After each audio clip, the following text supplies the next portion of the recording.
right, let's talk sports, fans. Thanks for tuning in.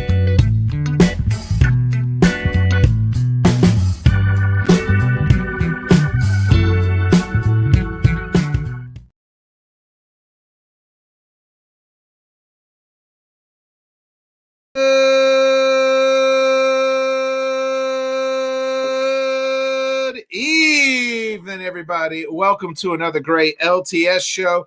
I am your host, Bodkins, of course.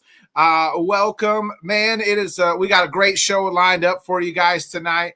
The first hour, we'll be discussing the NL Central. You know, home of the Chicago Cubs, baby. That's right. The Cubs. You know, I don't really know why we need to discuss it. We already know what's going to happen, but nonetheless, Jonathan couldn't join us Monday, so he is going to join us here in a little bit, and we're going to preview the NL Central. Back half of the show, second hour or so, we're going to give all the guys going to give out their top 10 greatest sports moments. We've been doing this ranking since football season ended. Seems like everybody loves to enjoy it. So in the comment section, when we get there, just put your top 10, because one thing that I've enjoyed is getting everybody's comments in as well. And it's just like, holy shit, I forgot. Yeah, man, that was a dude or this and that. So tonight, a little special, we're going to do our top 10 sports moments of our lifetime. So can't wait to sit down and talk about that with the guys. TikTok time's a wasted. Thanks, Kale. But let's go ahead and we'll go ahead and bring in our Mr. First Down. His team made the biggest splash the last few days. If you missed our show Monday, we covered we covered most of the NFL free agency, but the move that the Titans paid for one Mr. Calvin Ridley, Sam, you needed a number one wide receiver to go along with D-Hop, who is aging, and you got him in a Calvin Ridley. Absolutely. I, for once, was skeptical. And first of all, didn't believe it. I had to make sure it wasn't that fake Adam Schefter account, which I've shared way too many times. And then you're like, you're gonna get got. You're gonna get got. Right, but multiple sources. Okay, no, like this is happening. It's amazing, and it's one of the you were so used to the Titans kind of sitting back and picking parts, and every now and then they would get somebody like a D-Hop, but they wouldn't get much else. We've signed 10 people. And so they're really going to go for it. And apparently when you're going to sign Calvin Ridley too, I think you're telling the fan base, like, hey, this is a total change of philosophy. We are throwing the football, let it be known. And now I think we're leaning more back towards hopefully Joe Alt being there at number 7 in the draft and them picking him up. But I think that clears the wide receiver. You know what I mean? And nobody had him going to the Titans. No, you know what nobody. I mean? It was Patriots or back to Jacksonville. And I read that day, if Jacksonville would have signed him one more day, prior to the league New Year, they would have owed Atlanta a second. So they're like, well, we're just going to wait till Wednesday and we'll sign him, because then they only owe Atlanta a third round. That's when they got traded, and now they get to keep the picks because they didn't sign him, and he's headed to Tennessee. Right. Spears is RB1, Alan. They talked about that today, so I wouldn't worry about that. I think Pollard is an insurance policy, and Callahan likes to run some offenses with running back on each hip. So I think that all plays a part in it.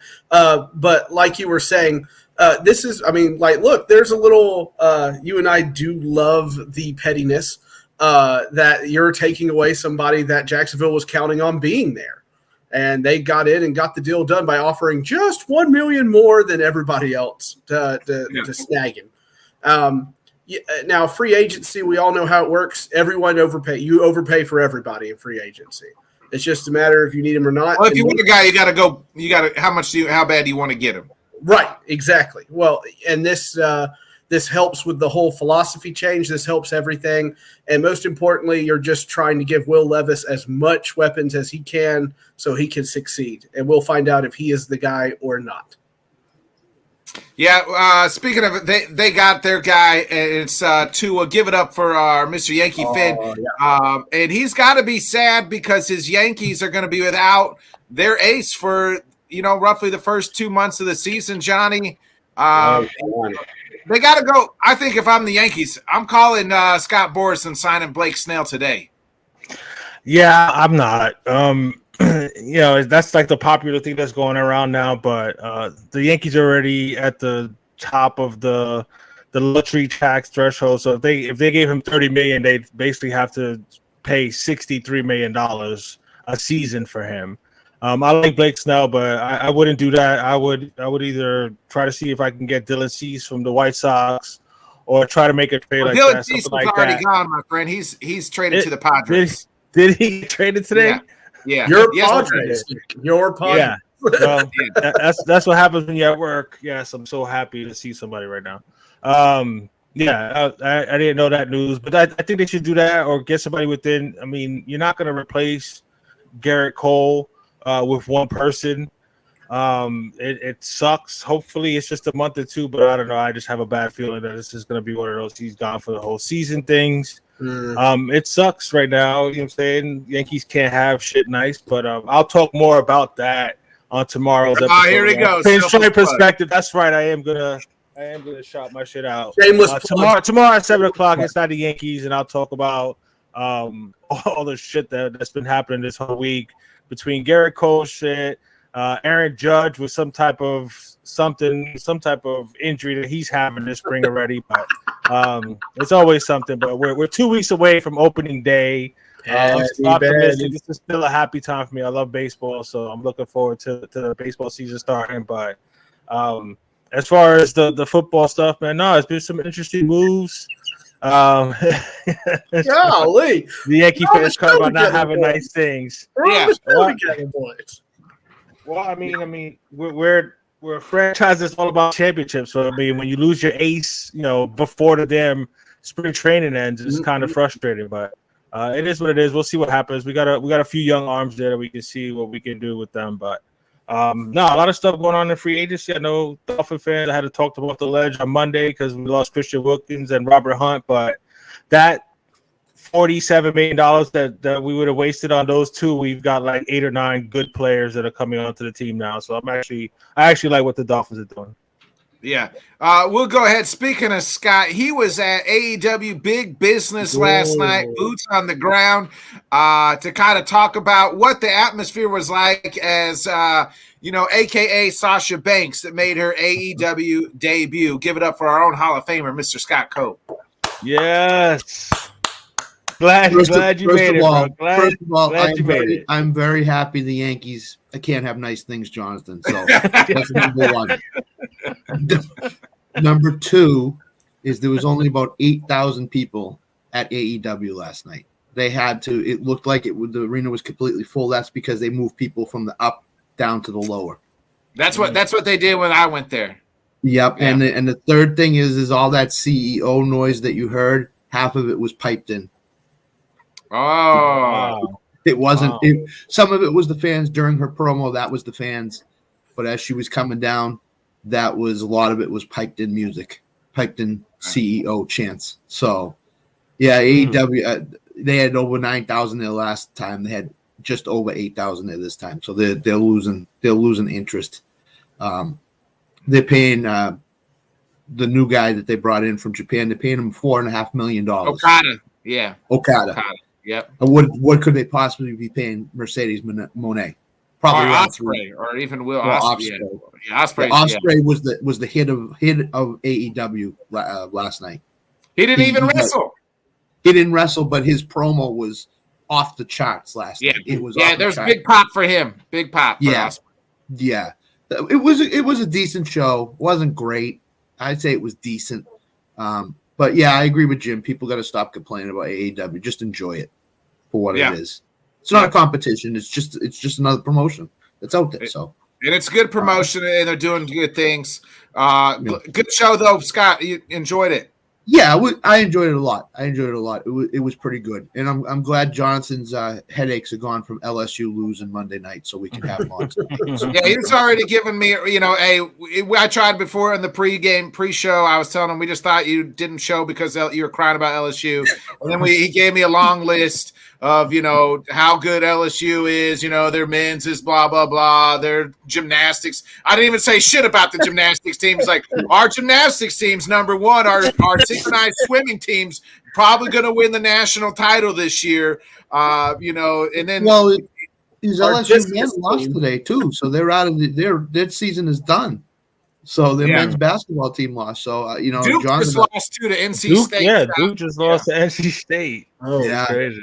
Yeah, There's been a lot of upsets in the NCAA this year. It's going to be an interesting. Programming Monday, folks. If you're tuning in, tune in. It's all March Madness Monday. We're going to fill out a bracket. Sam's first breaking it down. And also search for us on ESPN, or if you're following us on Twitter, Facebook, I've posted it on both accounts for you to log in and join us in our competition. It's the Let's Talk Sports show. Just search for us there on ESPN Bracket Challenge. Winner will get some money. We'll get some money. How much money? I don't know, but they'll get something. You're going to get something. I got 5 on it. I got $100 Coles cash. I got $100 Coles cash if anybody wants it. There you go. I'm just glad you're on the show tonight, Scott. A little controversy earlier today. Testy. I'm glad that I'm glad you're here. No. Looking forward to the top 10. I'm not top 10 pull the curtain back in the chat. Highlights for everybody, man. We're gonna have a good time. Sam, congratulations. When he took on I do think we talked about this before. Pat and Fardu, Darby does take one too many risks. And Kale, bring it. We're always ready. We're ready for you. But yeah, I do think Darby takes one too many risks. He's a young kid. He may not live to see 30. He's going to actually go climb Mount Everest. He said that, so we might have seen the very last of Darby if he climbs. That is going to be the write-off for Darby Allen, is that his ankle is busted up so he can go climb Mount Everest. Yeah. So I don't want to keep our guest waiting any longer. I want to get into the NL Central as well. He couldn't join us Monday because his team was out there kicking some ass. They're on a 6-game winning streak, and I'm not talking about LSU. I'm talking about Rich Mountain, baby. This guy is coaching them up. They're kicking some ass on the diamond. 6 wins in a row. They're third in their conference, and he just told me they beat a huge D1 JUCO team just the other day. They had previously lost to him 25-6, and he said, "We said, nah, we're getting better than that, baby. I'm coaching them up, and we're winning off of squeeze plays, walk-off squeeze plays. Give it up for our coach, Jonathan Grisham, baby." Yeah. How's it going, guys? How's it going? Hey, Jonathan, first question before we get going. Does LSU during practice have MMA fighting matches? Is that possible?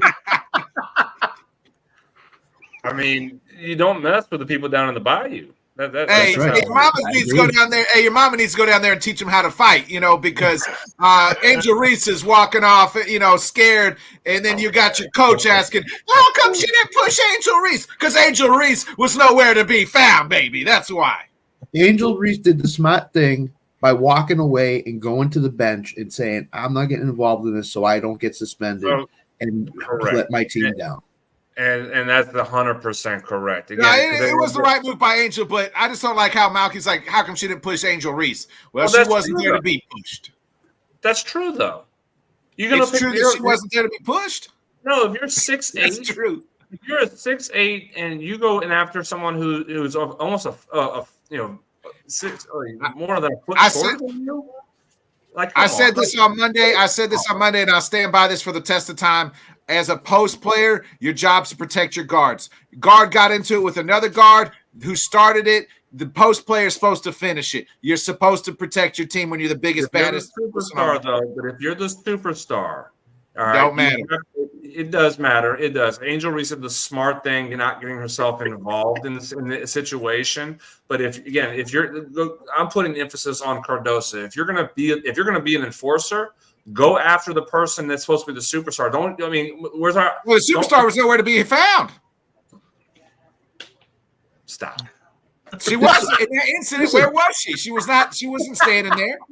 So she was. She was on the sideline. She was on the edge of the sideline on the court. Exactly. She's there. walking back. Cardoso, I'm saying Cardoso handled business like she's supposed to handle business. Here's what I will say. Go after someone who's equal size to you.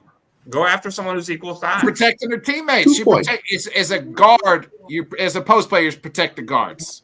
I tell my son, go out there and act like you don't let nobody bully. It doesn't matter their size. Don't let nobody bully your guards. I find it funny that the emphasis is on Angel Reese. Scott jelly beans, anyone? You want some jelly beans? I'm not. I don't have anything against Angel Reese. I have a problem with your coach saying she didn't push Angel Reese. Did you listen to the whole conversation she said at in press conference, or did you just focus, or did you do what everybody else in the media did and just focus on that one sentence? Well, I'm media, so of course I only focused on I only caught the clip. You know what I mean? I ain't tuning into listen. So at the end of the day, she. I'm sorry, Scott. I know you. Go ahead, Scott. Before 2 points. Don Staley is a class act. Number one, complete class act as a coach and a person. Number one, she didn't appreciate being involved in that her team. Number two, if you're Cardoso, walk away. Walk away. I feel like you gotta protect. Even if the LSU kid said anything to her, which I don't know if that happened or not, just walk away. Don't get involved in it. You're suspended for a game. You hurt your team. Just walk away. Don't get involved in it. Look at the player that's talking trash to you and say, I'm just going to walk away from this. I'm not even going to get involved in this. But that's not what happened, though. The LSU girl pushed the South Carolina girl first. According to what reports have said, the LSU kids started talking trash to Cardoso. LSU and South Carolina hate each other with a passion, those women's basketball teams.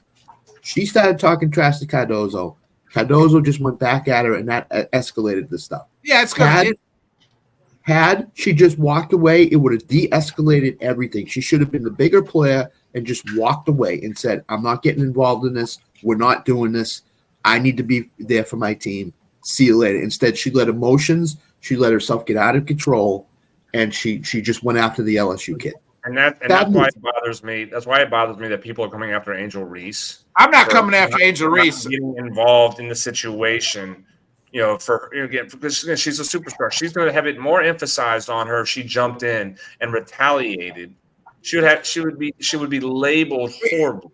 I get that, and she's in a lose. Angel Reese herself is in a lose-lose situation all the time because she has that stigma already, and people already. So I understand that. I just I don't like the fact that, you know what I mean? Like, I don't think Cardoso did anything wrong, and that's just my opinion on it. But, opinions are like assholes. Everyone got one. They all stink. So sometimes mine stink.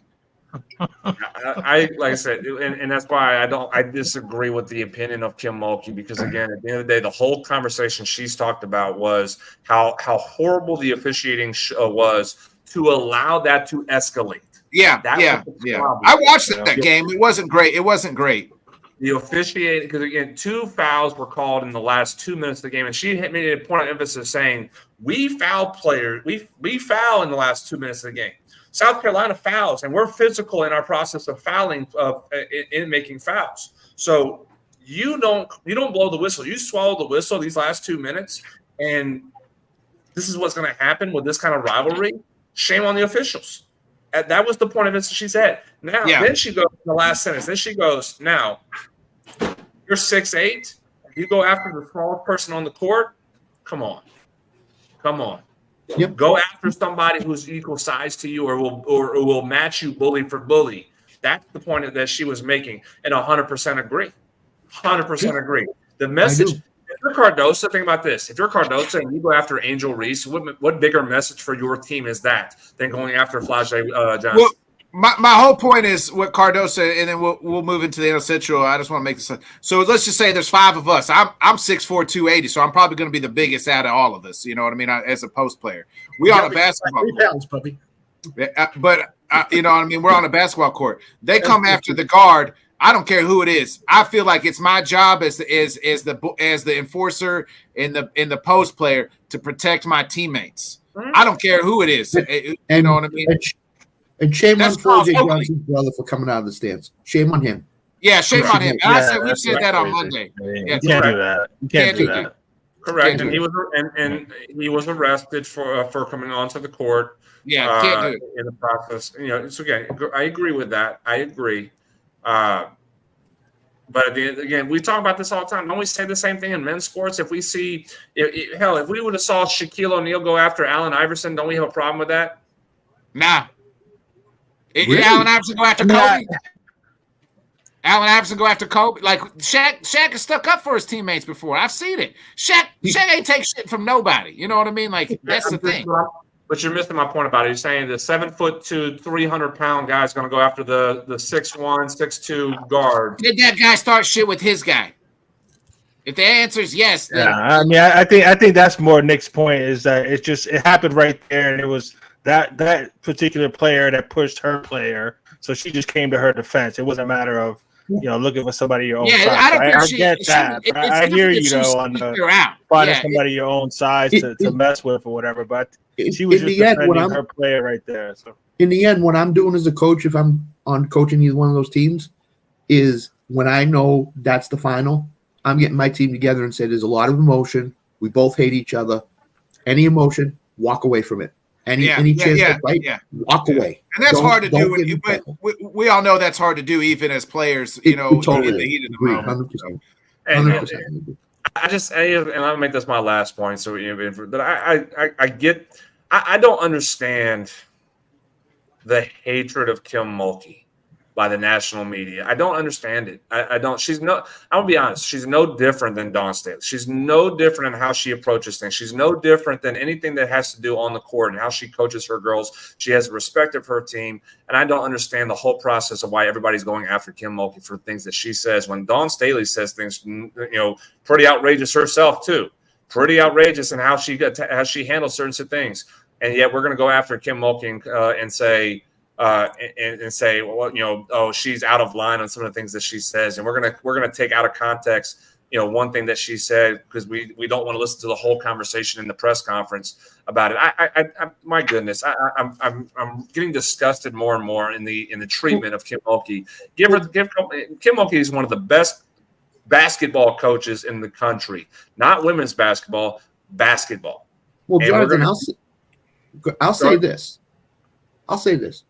Back in the day, Gina Auriemma and Pat Summin were the two most hated coaches. Why? Because they were successful and they said things that the media, A, didn't agree with, or B, said, that's outlandish to say.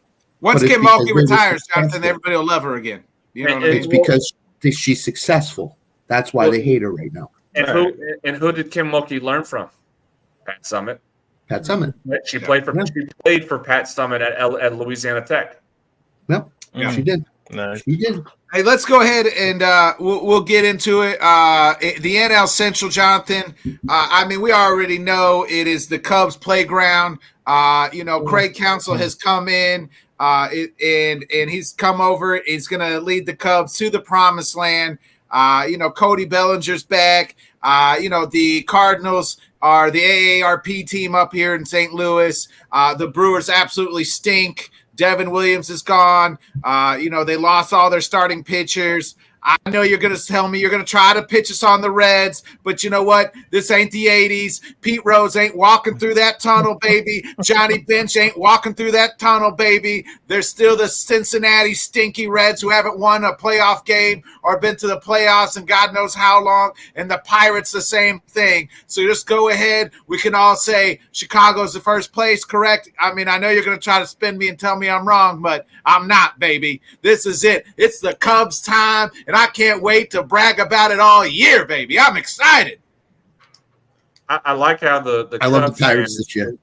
I love how the Cubs fan is going to talk about the Reds' lack of success when the Cubs have only had one successful postseason run in 115 years. Oh no, just depends on what you have. You know what I mean? You had one successful run in 115 years. Hate. You know what I mean? Hate is gonna hate. Oh, real quick.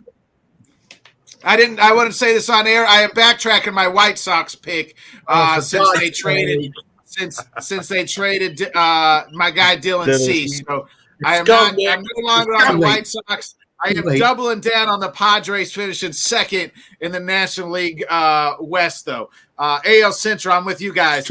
I'll go with the Tigers, not the White Sox, because Dylan Cease has been traded. You know what I mean? That's what happens. Predictions, baby. You know what I mean?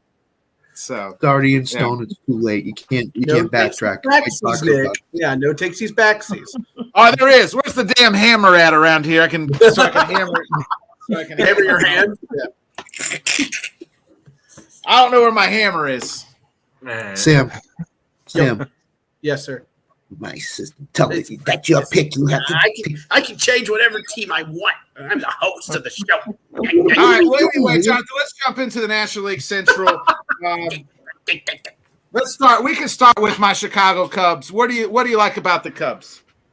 What I like about it is they did bring Bellinger back, and that is going to be a pretty strong offensive lineup that they have, and a good defensive lineup too, because you still do have two of the better middle infielders defensively in Horner and Swanson.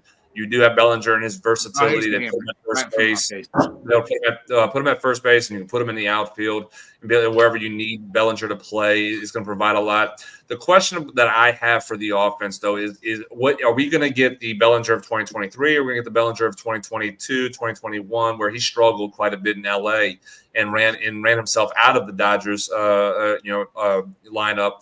That's going to be the question: which Bellinger are we getting in 2024?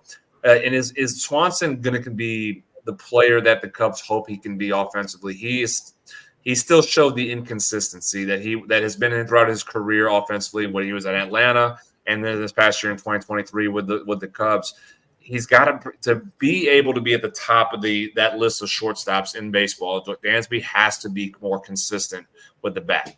We know he's going to be one of the better shortstops defensively, but that bat has to be consistent for the Cubs to be able to provide a balanced lineup in there for him to be able to be what he needs and what the Cubs need him to be. So I do think this lineup can be a division-winning lineup. I do see that as a possibility. The one fear I do have is the pitching side. I don't know how strong the pitching is going to be. I don't know. Again, you lose Marcus Stroman, which I think that was a really bad decision that they had no interest in bringing Stroman back and potentially could have found a way to make it work. Justin Steele is the presumptive number one now for sure. And what are we going to get the Justin Steele that completely came out and balled out for the Cubs and was the Cy Young candidate quite a bit? Or are we going to see a step back because now teams have got more film on him? There's a question mark in the rotation. Kyle Hendricks or is Shota Imanaga? Are they going to be the good 2-3 punch behind Steele? After that, there's not a lot of depth in the rotation. So I think pitching is going to be a big question mark for the Cubs. Whether it's in the bullpen too. I think the bullpen is not as strong as probably what they were hoping they could make it be. So offensively is going to have to carry this team. Offensively is going to have to carry the Cubs moving forward in 2024 because pitching is going to be a little bit light with this group, and there's going to be some games where it's going to be a high-scoring affair, and hopefully that with the Cubs that they can put the offense together to do so. You got them finishing and where? I got him finishing second. In the NL Central. Oh, look at him. He's mad already. Now I expect that from Jonathan. He'll never come. He'll come. He just never wants to satisfy me. You know what I mean? We could be 162-0. He'll say we stink. So it's all right. That's what your mother said last night, Trebek. Sam, what about you? Where do you got the Cubs finishing? I have the Cubs finishing first, Nick, if that makes you feel any better. Shit, we're fucked. All right. That's fair. It's either them or the Brewers is the way I see it, and I think the Cubs are going to finish first. I think they get it together. It's a wide open NL Central. Why not them? You know what I mean? Scott? I got to finish in a close second, and here's the reason why is if Bellinger or Dansby Swanson go into a prolonged slump, do they have enough on offense to compete? That's number one. Number two, you got to think Justin Steele is going to regress a little bit backwards instead of being his all-world, maybe possible Cy Young candidacy. So maybe that's who he is. Yeah, no, I agree. But the thing is, we don't know. You could be right. Last year could be a fluke, and this year could be who he really is. We don't know. I'm not saying it's going to be a fluke. I think he'll be somewhere in between where he was before last year and last year. I just think that losing Stroman is a bigger piece to lose than people think. So I'm gonna say they're gonna finish close second. I think it's gonna come down to the last week of the season. I don't think they're gonna finish 4 or 5 games out. I think they're gonna finish 1 or 2. So it's kind of and real quick as well. Just kind of looking at, I know it's spring training, and I'm not putting any stock right now in spring training. But Justin Steele's got a 5.4 ERA, yeah, 13 strikeouts in 10 innings. Not world beater stats, but again, I know it's spring training. I'm making it known that no stock is being put that's going to be a precursor of what this season's going to be for him. But you'd like a little bit more. Hey, we've been winning. Before Johnny goes, let me ask you something. Could the Cubs be in play for Blake Snell? Do you think? Can the Cubs be in play for Blake Snell? Yeah. I mean, I don't see why not. I mean, I don't. But why wouldn't they have done it already? Is my question. Because I think Boris might come down a little bit. Jonathan, do you agree with that too? At this point, no. I don't think the price is going to come down at this point because there are teams that if you look on paper that are going to be pitching needy teams. And again, the Yankees are one. The Yankees have said we're not budgeting off of what we want to spend. Cubs right now, I think they believe in Justin Steele to be the number one guy, and they're not really going to sit there and say we're going to overpay for Blake Snell to come in and really make Steele's progression and development a step back. I think that's how they're going to look at that as. So again, it's going to be chicken between Snell and Boris and any team that wants him, is because they're not coming down on the deal because their argument is you're in need. You're calling us because you need us. You're calling, Blake Snell and Scott Boras because you need a starting number one caliber pitcher, and the team is like, yes, we do, but the season starting here in a couple of weeks, we know he's going to have to go this extended spring training here pretty soon. He won't start the season on the opening day roster, so we have a number we're in mind. So it's a matter of chicken right now between Boras and Snell and the team that wants him and ends up signing him. Nick, do you want to see Snell in the Cubs uniform? Yeah, I would rather probably see Montgomery. Really, I just think he's a little bit younger, but I like both. I think Blake Snell's a good pitcher, so I would take him. Johnny, where do you got the Cubs finishing? I mean, you guys are the odds-on favorite to win the division. So I mean, that scares me. That's never a good thing. Well, I mean, the thing about most of the other teams in the Central is there are a lot of young teams. The Pirates are a very young lineup. Even the Reds, are fairly young throughout that lineup. Milwaukee, with all the stuff they lost, including their manager, so I don't know what's going to happen with Milwaukee. And the Cardinals, I don't know. Was last year the anomaly, or are they really a bad team right now? So I don't know what's going on with St. Louis. I mean, I guess the easy bet or the safe bet would be to pick your Cubs to win the division. That's where you're going? Yeah. I ain't gonna front like I know all that much about the NL Central, so I'll go with my boy and make him happy, and I mean, and go with the Cubs. No, listen. Unfortunately, anything outside of New York, Johnny's a little hazy on. So, well, I mean, the East. I can leave New York, but it's not the East. So, I mean, Jonathan, you make a good point. The bullpen scares me. I'll be nervous about the bullpen and the pitching depth. The whole staff should scare you, bro. Yeah, Wicks is Kale's right. Wicks showed a lot of promise coming on the second half of the season. Javier Assad, can they make the next steps? Who really is Justin Steele the guy that we saw last year, or is he somebody else? So there's a lot of questions to this point. And then so I am a realist when it comes to things. I fuck around a lot, but I'm also a realist. And I do think we can win this division. And I am going to tell you that I think with Craig Counsell, when you make a move to go get Craig Counsell, you're saying we're going to go win this damn division. We finished second without them last year. I think we only finished a couple games back of the Brewers. I think they're less. We're the same, if not better than last year.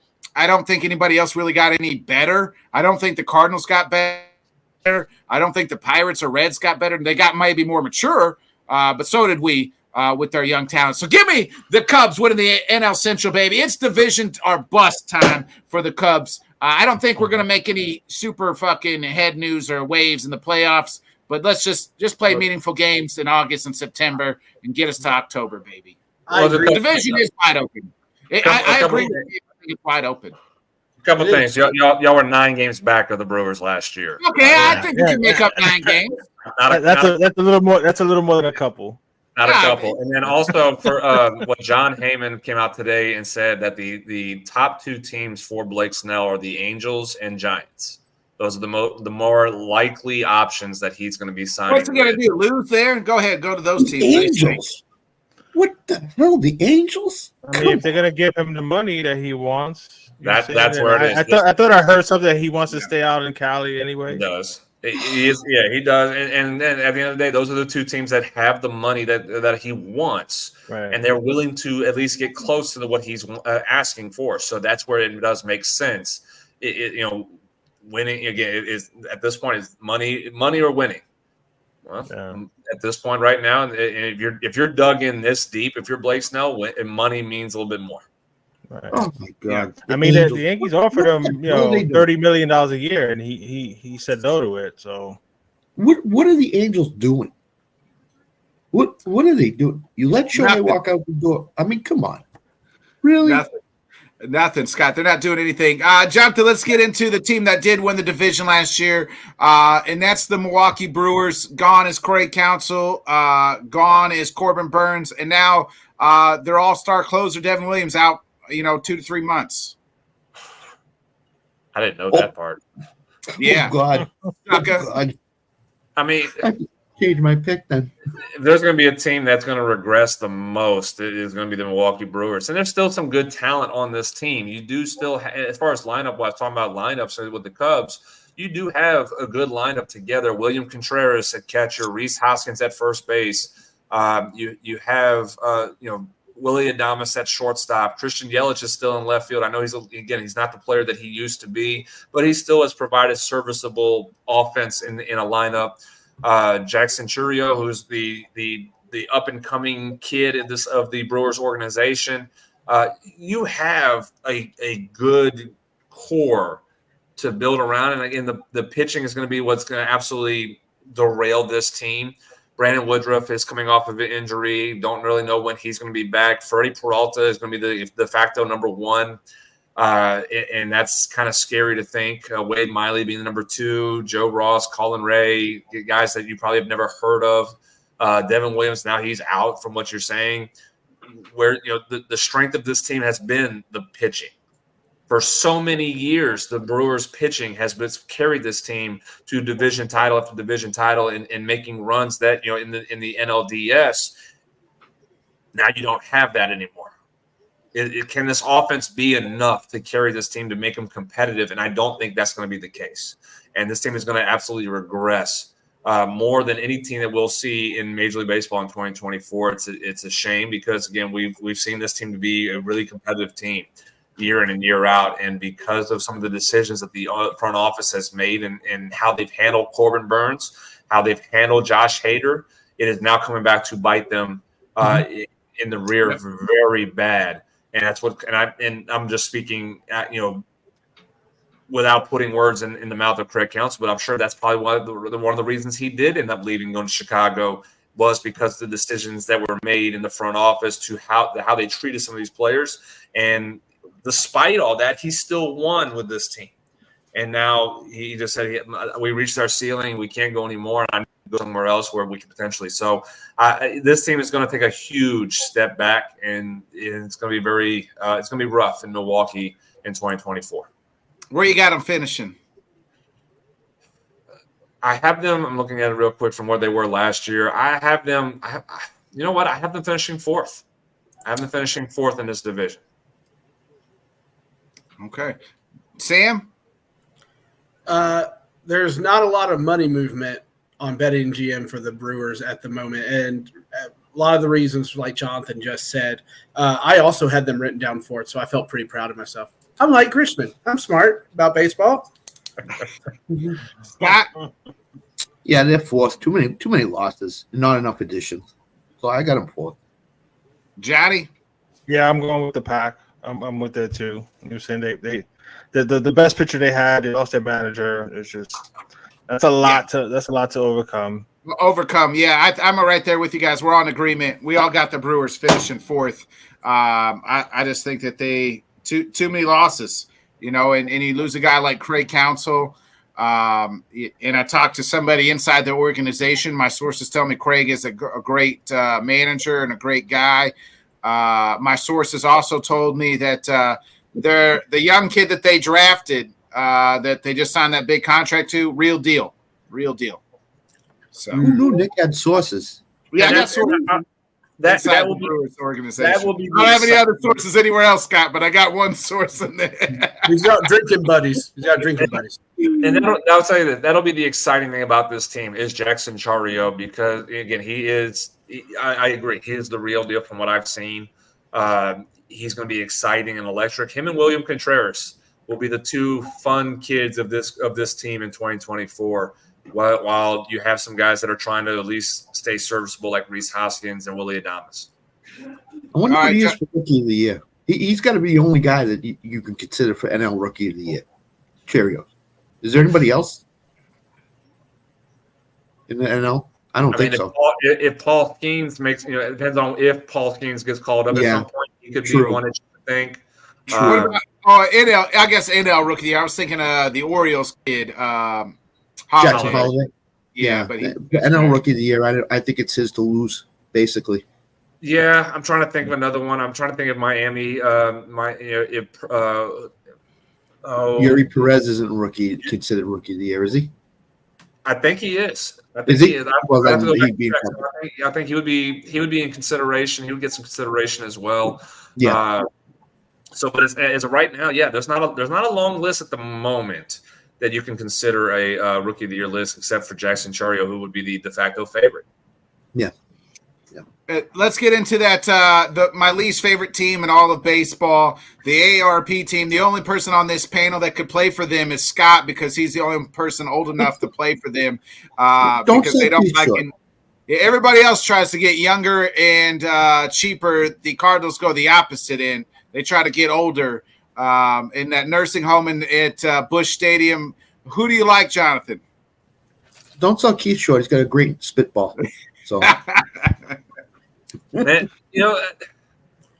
He's been killing it shuffleboard lately. I can say this. I can see this team being a lot more competitive. I can see the Cardinals being more competitive in 2024. You did add Sonny Gray. Now, again, a lot of questionable moves in 2023 where you traded Flaherty, you traded Montgomery, you lose a lot of those two, and then you bring in Sonny Gray in the offseason in 2024.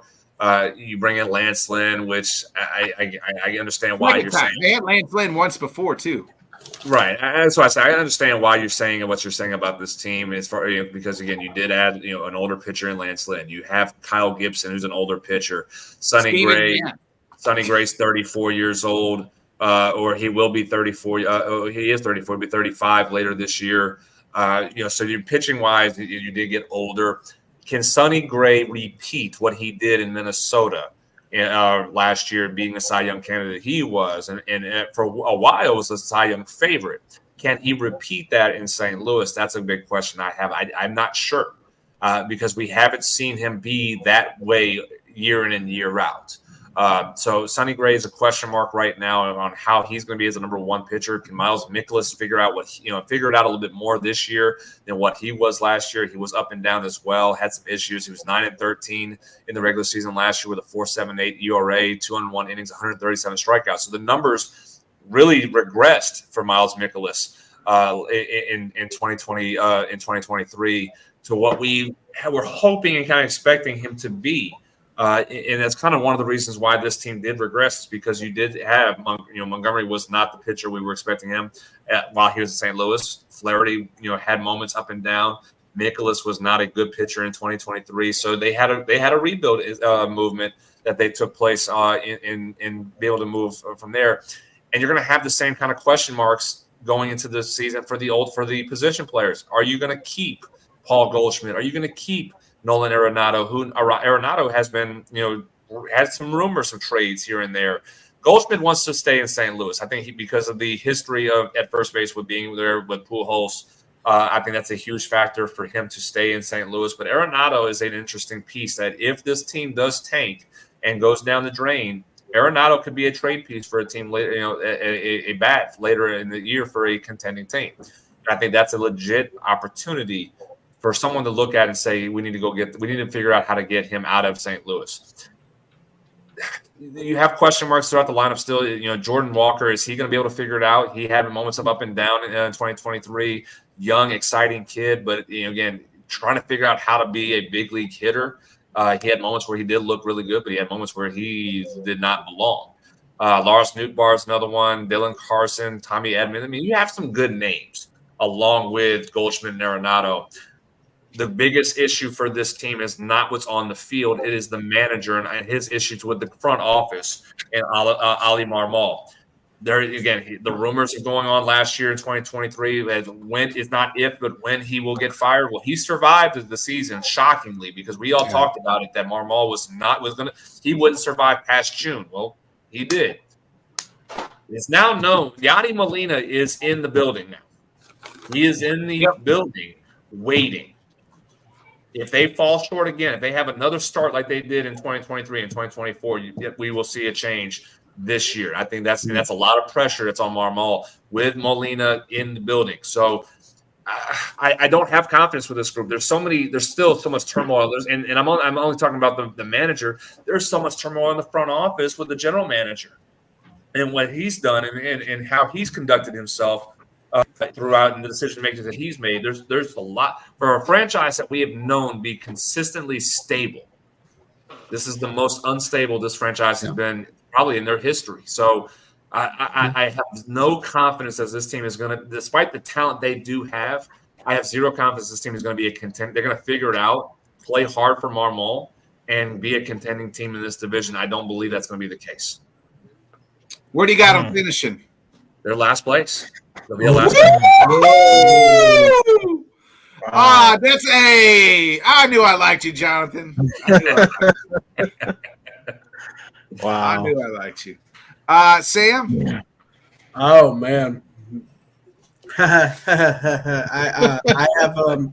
have them finishing second. I have them finishing second. Hey, it's all right. As long as they finish behind the Cubs, I don't care. Yeah, right. I'll add this caveat. I think they're going to finish 6 games off of first place. Wow. Yeah, Sam's a believer. I'm starting. With all due respect to Jonathan or whatnot, this is an organization that doesn't. The last losing season was 2007. Their last 90-game losing season was like 1990 or whatever. They don't lose very often, Sam. Yeah, they don't lose very often. I think they're before 2023. Right before, right, yes, right, before, right. Yeah, right. So I think they're going to bounce back. Now, you're right about the age problem because that's the big thing that I read up on. Even sitting here looking at it, age is a problem. But a lot of people think they're bouncing back. A lot of several people. The Athletic thinks they're going to bounce back. MLB, countless Bleacher Report for all it's worth.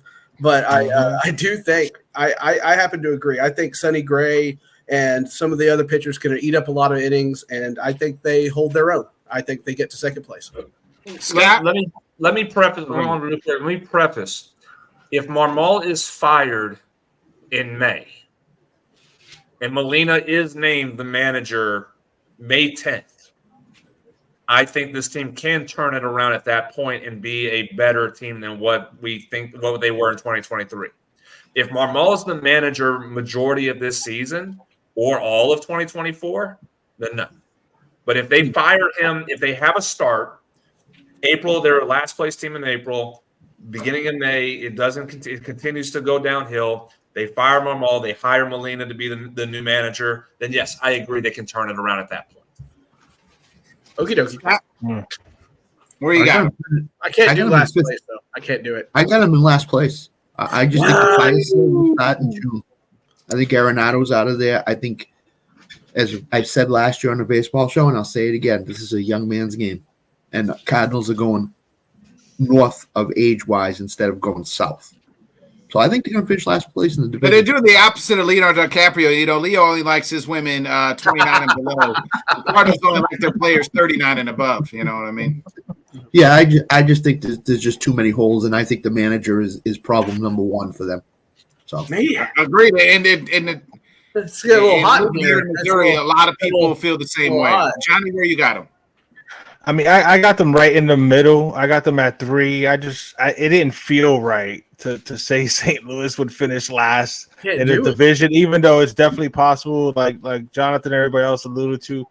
The other thing that comes with age is injury. Can these guys stay healthy? Can Sonny Gray stay healthy for a whole season? Can Lance, like, their pitching staff is old as hell, and half of their lineup is old as well too. So, I'm with Scott. This is a young man's game right now, with all the rules and stuff like that. Like, you need young athletic players to play every day. St. Louis is old, and again, I'm worried about their health. But I couldn't put them in last place, so I put them at 3rd. Just out of history of being the St. Louis Cardinals. But I mean, this whole division, you can throw it up against the wall and any one of them could finish anywhere from 1 through 5. I'm just going to say this before Nick goes. The Dodgers, who are desperate for pitching, had Lance Lynn, and they let him go. Yeah, that tells you a lot about what people think of Lance Lynn right now. Well, he's 58 years old already, bro. I was about to say, to be fair, they went after and got Yamamoto and Tyler Glass now. Right. Yeah, I agree with that. But I think if Lynn had done anything for them, he would have stuck with the Dodgers. I don't think. No, they spent enough money. Yeah, like John just said, they spent enough money on pitching. I hate the Cardinals. I hate them with a passion. But here's the thing, I can't pick them last. I would I love to wake up on September something and the Cardinals are dead last? Absolutely. But here, like, they're the fucking Cardinals, man. I've seen this team. I'm 37 years. I'll be 37 in 2 weeks. So 37 years of watching baseball for the most part, and the Cardinals always find a fucking way. Lance Lynn, we're here dicking on Lance Lynn and his ERA. Kale says 450. I mean, he'll probably have a bounce back year and it'll be a career year. Sonny Gray will probably be NL Cy Young winner because that's just what the fucking Cardinals do. I've seen it over and over and over. They go up to St. Louis, all these old players, and everybody doesn't think they're going to stink. Then they eat Emo's pizza. They get baptized in the Mississippi River, drink a bunch of fucking Budweisers, and they have career years. I've seen it 1,000 times. Larry Walker. Carlos Beltran, like guys who people wrote off. Sure. Somehow they come to St. Louis for a year or two and have bounce back career type years. I hope that doesn't? I hope it doesn't happen because I hate it. I hate it. That's one. But with that being said, I got the Cardinals finishing 3rd. They'll probably win the fucking division though. Those were the days where the Cardinals had a really good coaching staff.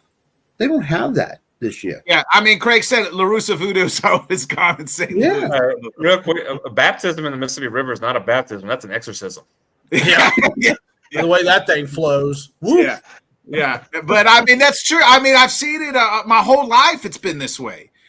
I mean, I hate them, but I respect them so much because it seems like they always find a way. There is a huge – talking to all my Cardinal fan friends, they all hate – the manager. Everybody wants Yachty in there. Everybody's hoping Yachty gets in there eventually.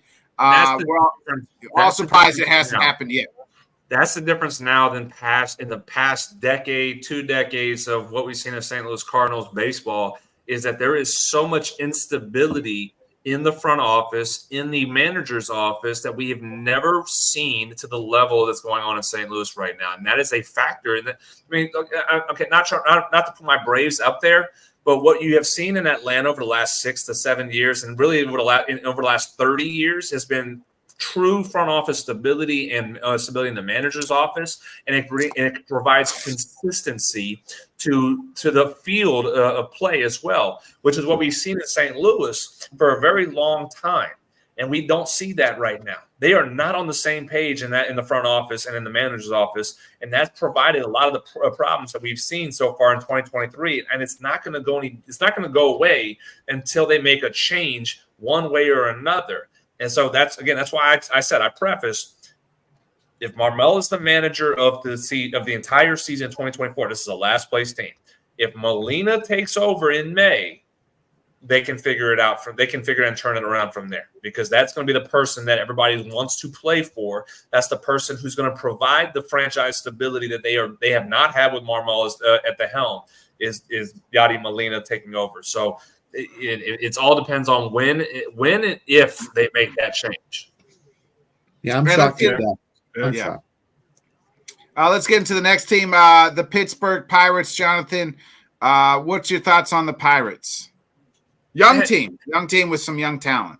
Very young team, exciting team. You have a lot of good pieces on this group there, and there's some more pieces that are coming up, and we're seeing more. We're seeing Paul Skeens, who they've already kind of said he's not going to start the season in the big leagues. He'll be sent to AAA, but he is showing right now he belongs. I love Paul for what he did in Baton Rouge and in LSU, winning us a national title.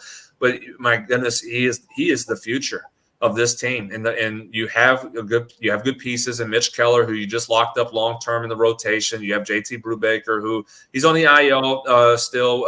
It was with the injury from last year. You're trying to figure out when he's going to get back. You have a good closer in David Bednar. Some pretty Aroldis Chapman has now been brought in the bullpen. Some good pieces in the pitching staff that I think that you can be excited about in Pittsburgh. And again, it all circles as when does Paul Skeens get called up and provide that extra oomph to the rotation.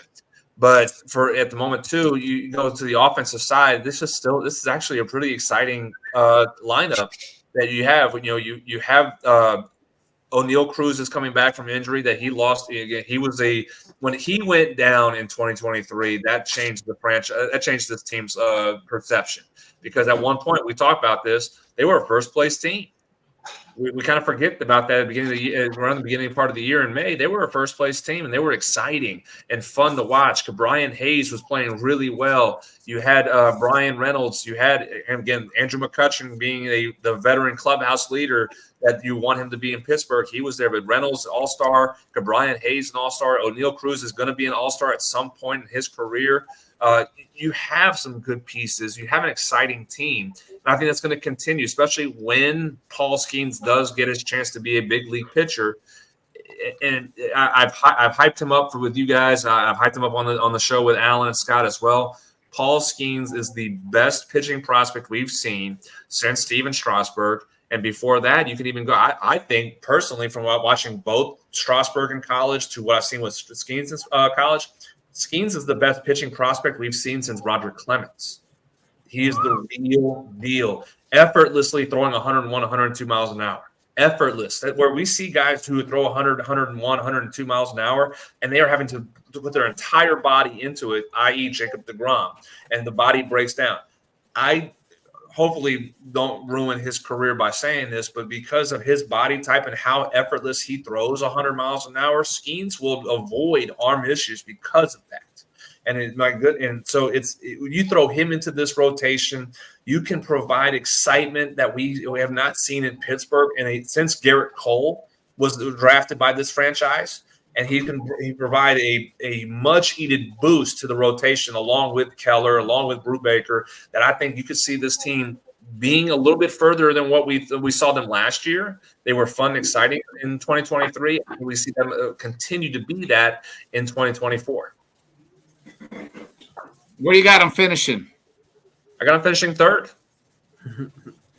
They're a third-place team. I think, again, they got to grow up a little bit. This baby Pirates team has got to grow up. You do still have Brian Reynolds. You still use a fixture of this team. You throw in hopefully a healthy O'Neal Cruz. I could see that this team being a third-place team and heading in the right direction, the right trajectory to eventually at some point be a contender in this division.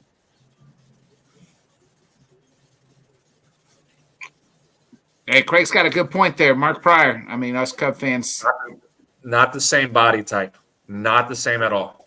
Pryor was a little bit thinner still. He was a little bit, a thinner body, and his body broke down. Skeens is thicker. If you ever get a chance to see Skeens in person, he's a thick body. And again, the difference between Pryor and Skeens is the mechanics of how he throws. It's effortless. Pryor was kind of that same body type of. He had a little bit more into it, and he didn't try. Again, he didn't throw 100 miles an hour. Pryor's just body couldn't handle what the workload. And Nick, tell me if I'm wrong. He had a heavy workload early in his career. Yeah, that was Dusty Baker. Yeah, I mean every fucking game was he was throwing Wood and Pryor out there for over 100 pitches. That is why you see teams going to the young kids with the innings limits now.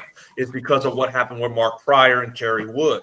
Now, to answer correct here, at the time he had perfect mechanics. At the time, we looked at it as far as for the body type, though. His body type did not fit the mechanics. And that's what caused the breakdown for Mark Pryor, again, with the overusage as well.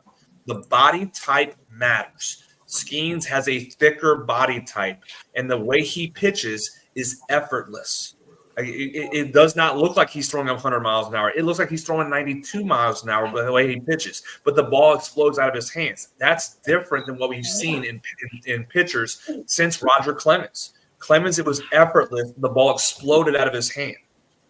Steven Strasburg was not effortless. Mark Pryor was not effortless. Kerry Wood was not effortless.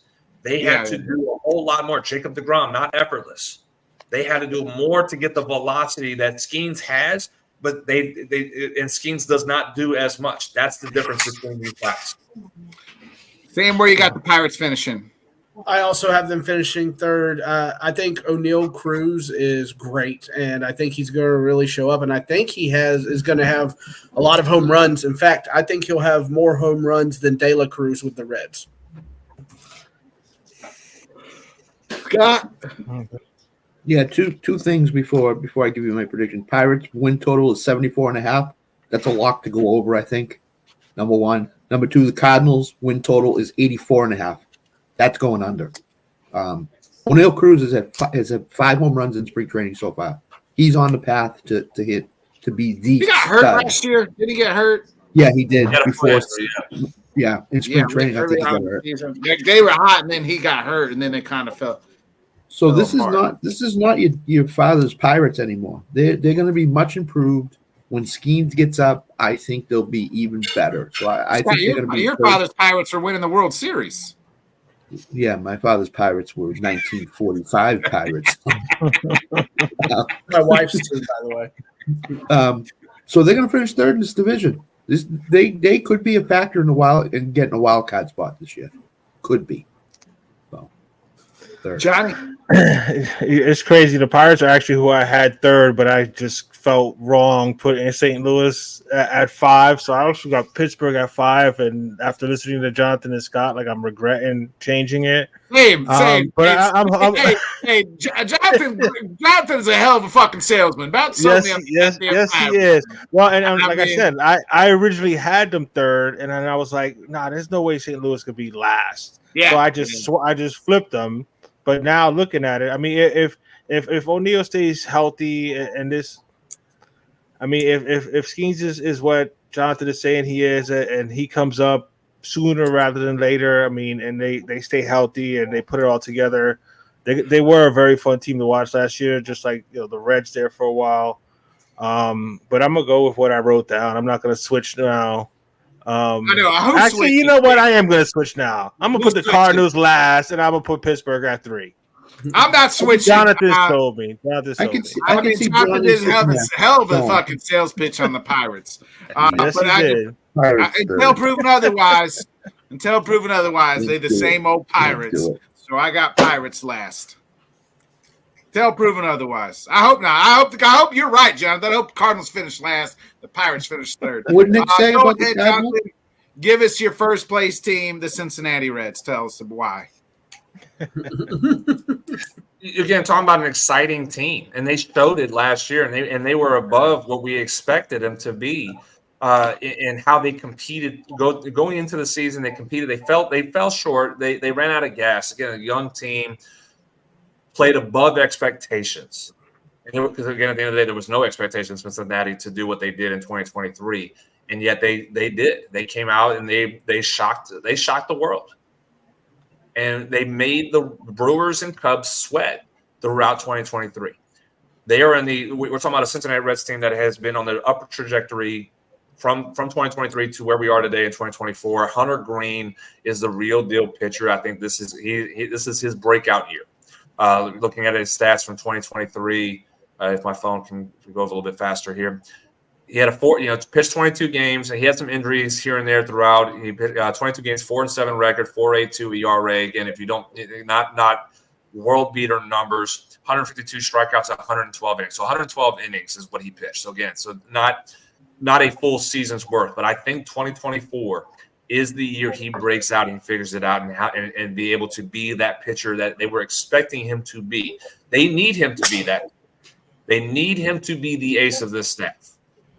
You have Graham Ashcraft. You have Frankie Montas, brought in Frankie Montas to be the third pitcher. Brandon Williamson, who was another young, exciting pitcher that they're very high and hopeful that he can take a rotation spot and be a fourth or fifth guy in the rotation and provide a little bit more stability in length, because you know what you're going to get out of Montas at times where you're hoping that he can get it figured out after what he's done over the last couple of years. Andrew Abbott, same thing, hoping that these young pitchers continue to develop. If they do, you have a good rotation, not a great one. I would not confuse the Cincinnati Reds rotation with the Braves or the Dodgers in the National League, but you have a good one with young pitchers that have been developing, and they pitched well last year. Hunter Green had moments where he pitched really well. Andrew Abbott at times had moments where he pitched well. Graham Ashcraft had moments where he pitched well. Brandon Williamson pitched well at times. That is a huge factor for this team. If they can pitch, if they can continue to move in that right trajectory, and I think they can be a good rotation in the National League. Offensively, this is now Ellie De La Cruz's team. Joey Votto is no longer in Cincinnati. Changing of the guard. I never realized he was Canadian until the other day. Yes, Joey Votto is Canadian. Yeah. Yeah, he doesn't. I never pictured him as Canadian. I thought he was a Southerner, as you would like to say. I just viewed him as somebody who this leisurely air.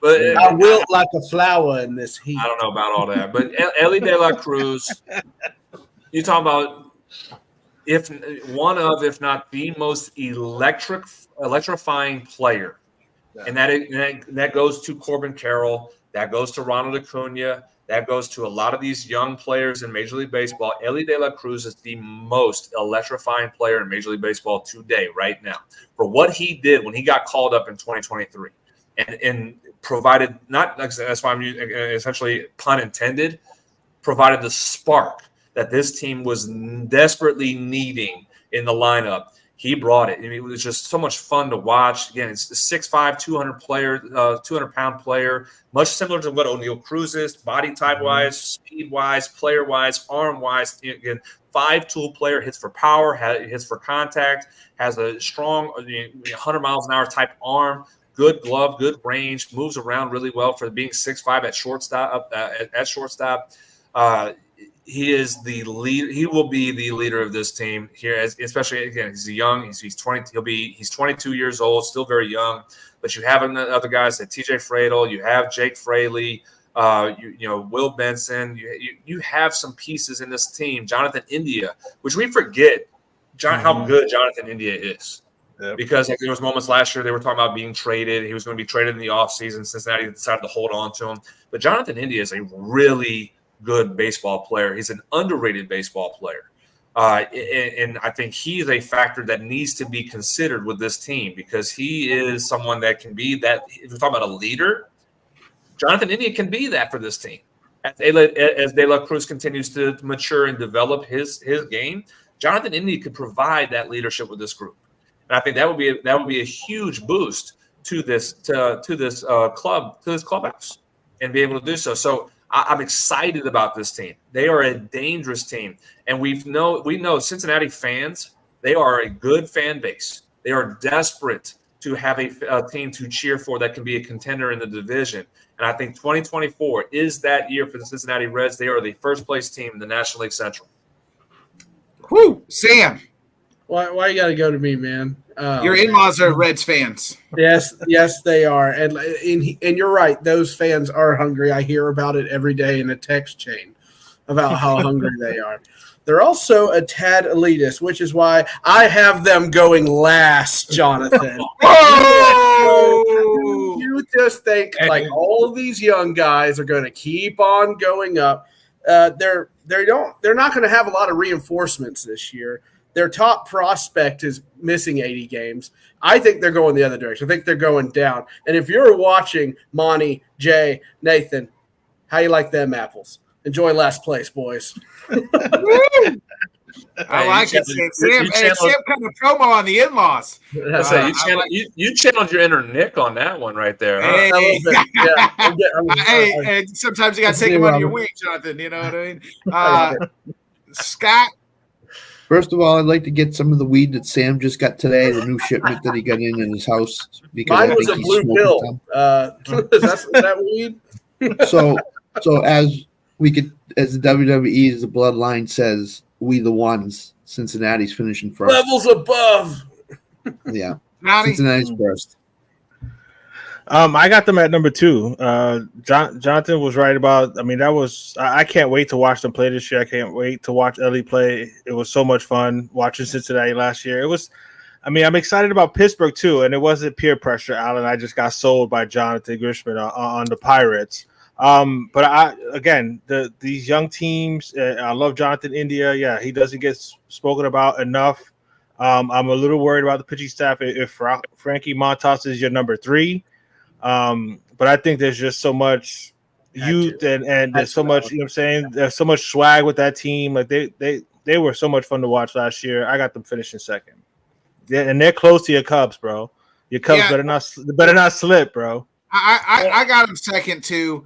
They're a young team. I love Ella De La Cruz. I think his kid is so exciting. He's fun to watch. He can do it all. So I got the Reds at 2. Call me a homer, what you want, but I got Cubs 1. You know, and it seems like everybody's got Cubs or Reds. In regards to Montas being a 3, he'll start the season at number 3. I don't think he'll finish the season at number 3. I think you will see an Andrew Abbott or Brandon Williamson taking over as far as the 3 or 4 spot, and Montas will either he'll get pushed down in the rotation, or you may have someone someone else, Nick Lodolo, come up and take that 5th spot. Montas may not be with the club much longer. There's a lot of there's a lot of young pitchers, and I know Kale talked about Williamson being a top 10 pitcher. I won't go that far with it. Brandon's shown a lot. I've watched them. I have people who are very close with their family ties to Brandon. And I've watched him. I've kind of kept ties with how he's done from last year, and he's a good pitcher. He's still got some things he needs to figure out mechanically to be more consistent at the big leagues. But he has shown he can handle it. He can handle it very well. I think he will be a 3 or 4 for this rotation. The same thing with Abbott. Lodolo may get his opportunity, and again that might push Montas out. Just because again, Frankie Montas has had moments where he's just been absolutely awful at times. He's not been really that great. I think he was with the Yankees at one point, was he not, Johnny? And he did not look. He did not look good at all. So he's essentially pitching for his career right now. I think Montas is, and again with 3 young pitchers in Abbott, Williamson, and Lodolo, I think that's going to be a really tough battle for Montas to continue to go. So it's just the young kids. This is a young team, but my goodness, they grew up a lot last year. They had to be able to compete in the division that they were and competing for first place in the division. They were growing. They grew up in that moment. I think this is the year they're going to take that jump. And they're going to win this division. Hey, real quick before we get you out of here, Jonathan, I want to break some news that's just crossing the timeline. Ian Rappaport is reporting Bears traded for wide receiver Keenan Allen for a 4th round, and going back to the Chargers is none other than a 4th round pick. Wow, I don't like that move at all for the Chargers. Mike Williams gone, Keenan Allen gone, Austin Eckler gone. Welcome to the Jim Harbaugh era in LA. Cue the Will Smith at the less. Where are they picking? Aren't they picking like 6 or something like that? Chargers at 5. Yeah, they got it. So are they going to try to make a move to get Marvin Harrison? No. Maybe, or they're gonna take a Uzier or somebody. Or the other No. kid. Yeah. They're gonna take a Dunze. Yeah. I mean, I have Okay. Quentin Johnston on my dynasty team, so I'm very happy now. Yep. It's gonna be Quentin Johnston. He's gonna learn how to Romeo. catch. It's gonna be a Dunze and Johnston and Palmer. That's gonna be Wow. the top 3 wide receivers, I think. So Ooh, Allen and DJ Moore for whether it's Fields or whether it's Caleb Williams or somebody in Chicago. Jonathan, real quick, what have the boys got going on? Can they continue their hot streak, 6 in a row, kicking some ass? What's the rest of the week look like for you and the boys? Yeah, so we were supposed to play today. Rain has we had a bad rainstorm to hit today, so we are playing tomorrow. We play the number 12 team in Division II JUCO in South Arkansas College. A rival of ours. We faced them a handful of times. Obviously, in the last couple of years, we faced them in the fall. My first game as a coach in the fall was against South Ark, and this is a team that represented our region in the JUCO World Series in 2023. So this is a huge moment for us. We have a home game tomorrow. We go to South Ark on Saturday for a doubleheader. Huge opportunity. We're riding a wave right now after our big win against Seminole College on Tuesday. Played really well in that game, and I think we're here to shock the country right now. I think we're gonna have that moment where we finally figuring it out. Our pitching is we're pretty good on our pitching right now. We're pretty rested. We're gonna have a good moment this tomorrow. Again, we're playing well at home. That's what matters more right now. We have to as our hashtag is, defend the mountain. And we're doing that really well right now at home. We have to make sure we take care of business one game at a time, and that's what we're going to do tomorrow. Hell yeah. Hey, you got some big news for the summer. Go ahead and break that news. I saw it on Facebook real quick. Yeah, so I am heading out to California in the summer to coach in the Palm Springs Collegiate League. My first opportunity to be able to coach in the summer at the collegiate level. It'll be my first head coaching experience in the college level as well. So I will be in Palm Springs, beautiful Palm Springs, California, in June and July, enjoying nice weather out there, but enjoying some good baseball. I actually, fun fact, I played in the Palm Springs Winter League as a professional after my rookie year. Going into my rookie year. So it was 2014. Winter I played out there. So 10 years later, I get to coach in the collegiate league in Palm Springs. So I'm actually looking forward to the opportunity. I'm excited to be able to continue to learn. Again, right now, this is everything's about learning for me.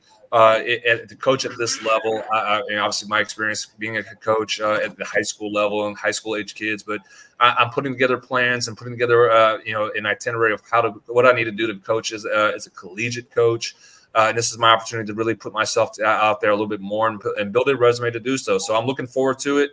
I'm looking forward to the opportunity to head out to California, enjoy some good weather, enjoy some good golf. I'm bringing my golf clubs out there too. So I'm going to be getting some good golf out there. I know they have a really nice course. I drove by quite a bit all the time back then, 10 years ago. I'm excited to be able to do that as well. So, but it's going to be a lot of fun. I'm definitely looking forward to what the summer is going to bring for me, and my experience as a collegiate coach continues this summer.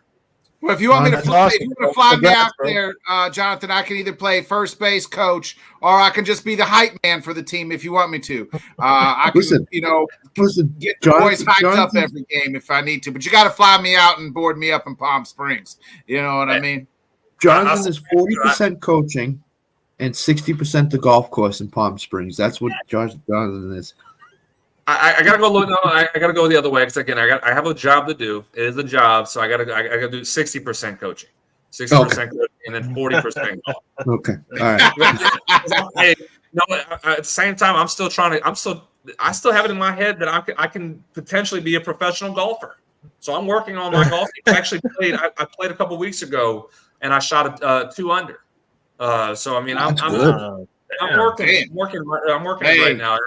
Kicking ass on the diamond, kicking ass on the golf course. Hey, you'll join us next Thursday.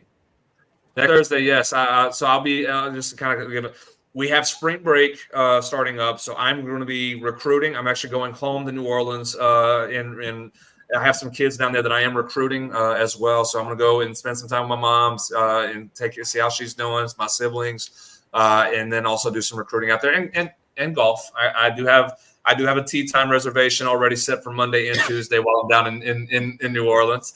But I'm going to spend some time with my family, but also get some recruiting done. I'm hoping to I actually have a kid.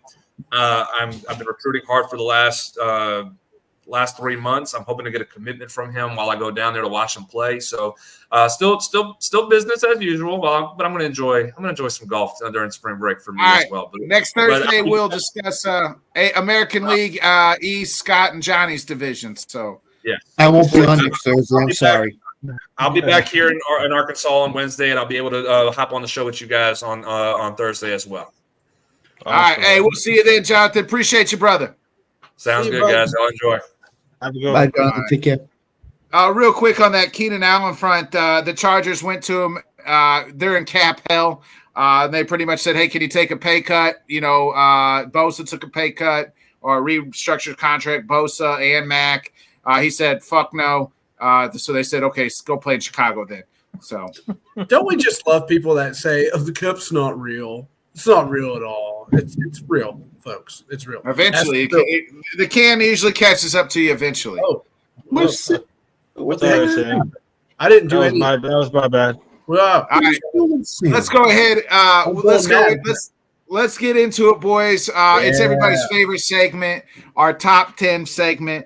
Tonight, we are doing our top 10 greatest sports moments of our lifetime. Johnny, we'll start with you. Number 10.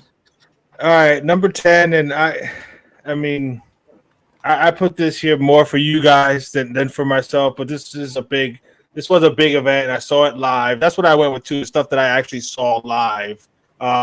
So number 10, I got Hulk Hogan slamming Andre the Giant in WrestleMania 3, 87.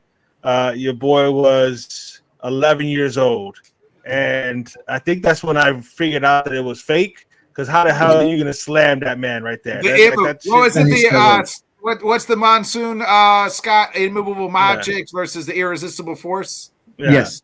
Yeah. And then, I mean, of course, I've seen biographies and all that stuff, and I know exactly how it went down. Basically, he did it to kind of pass the torch to Hulk Hogan or whatever. But I remember when I saw that, I could not believe that he actually picked him up and slammed him down. So I got that at number 10. Oh, I like it. I don't have any wrestling on here, surprisingly. I did it for you guys. Hey. Thanks, I got like 25 things on this sheet of paper right here, bro. But I'm gonna try to cut it to 10. Yeah. Scott, number 10 for you. Mine is very remote, number 10. It has to do with my coaching. So I coached at a school called Marion High School back in 2006 when you guys weren't even born yet. So 06, I was about to. I was in the Navy, Scott.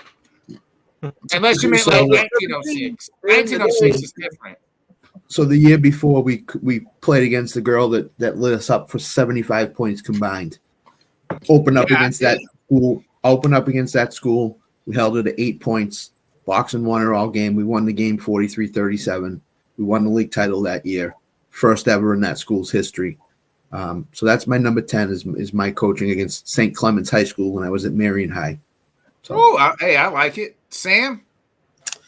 Number 10 for me. I'm with Johnny. I'm a little giddy. It was fun doing all these. But do you guys remember Andre Agassi in the 99 run? He won the U.S. Open and he won the French Open.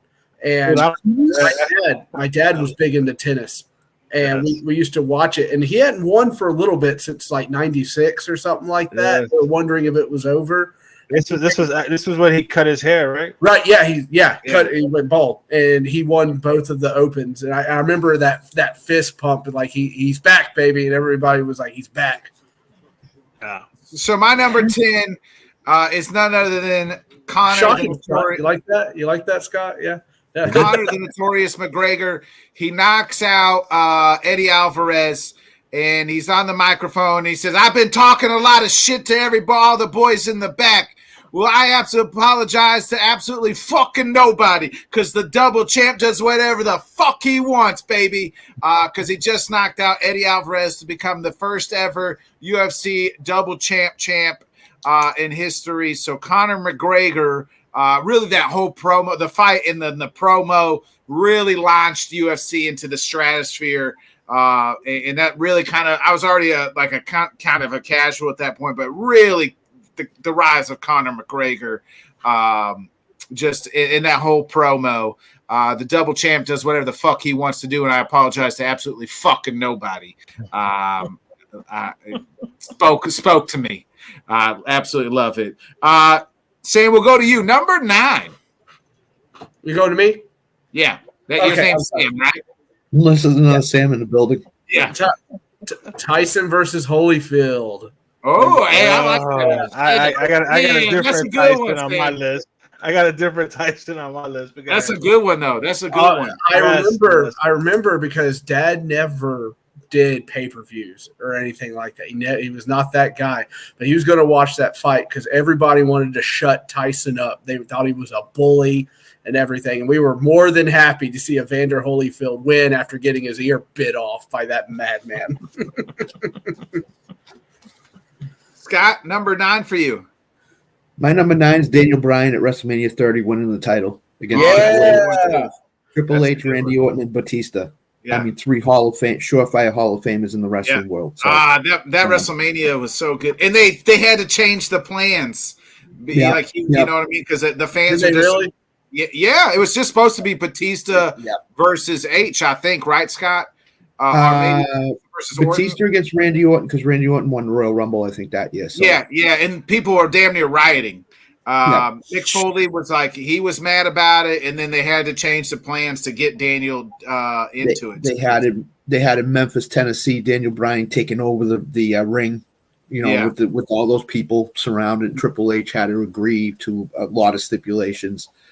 And if you remember, that kid had cancer, and Daniel Bryan was his biggest, Connor Mihalik, and he won the title, and he went out and saw him. So I mean, that was probably the best WrestleMania match in my lifetime, so to speak. So that was one of the greatest story. And the sad thing is, Bryan got hurt right after that, and then he had to relinquish it the next night. Yeah, or like 2 nights. No, I think didn't even wrestle Kane, and then he got concussion or some shit. It was crazy. I think there was one more injury. I do. Yeah, he had a bunch of injuries, but it carried the momentum from that night. And it's sad to see that. Yeah. So that was my number 9. I like it. Johnny, number 9.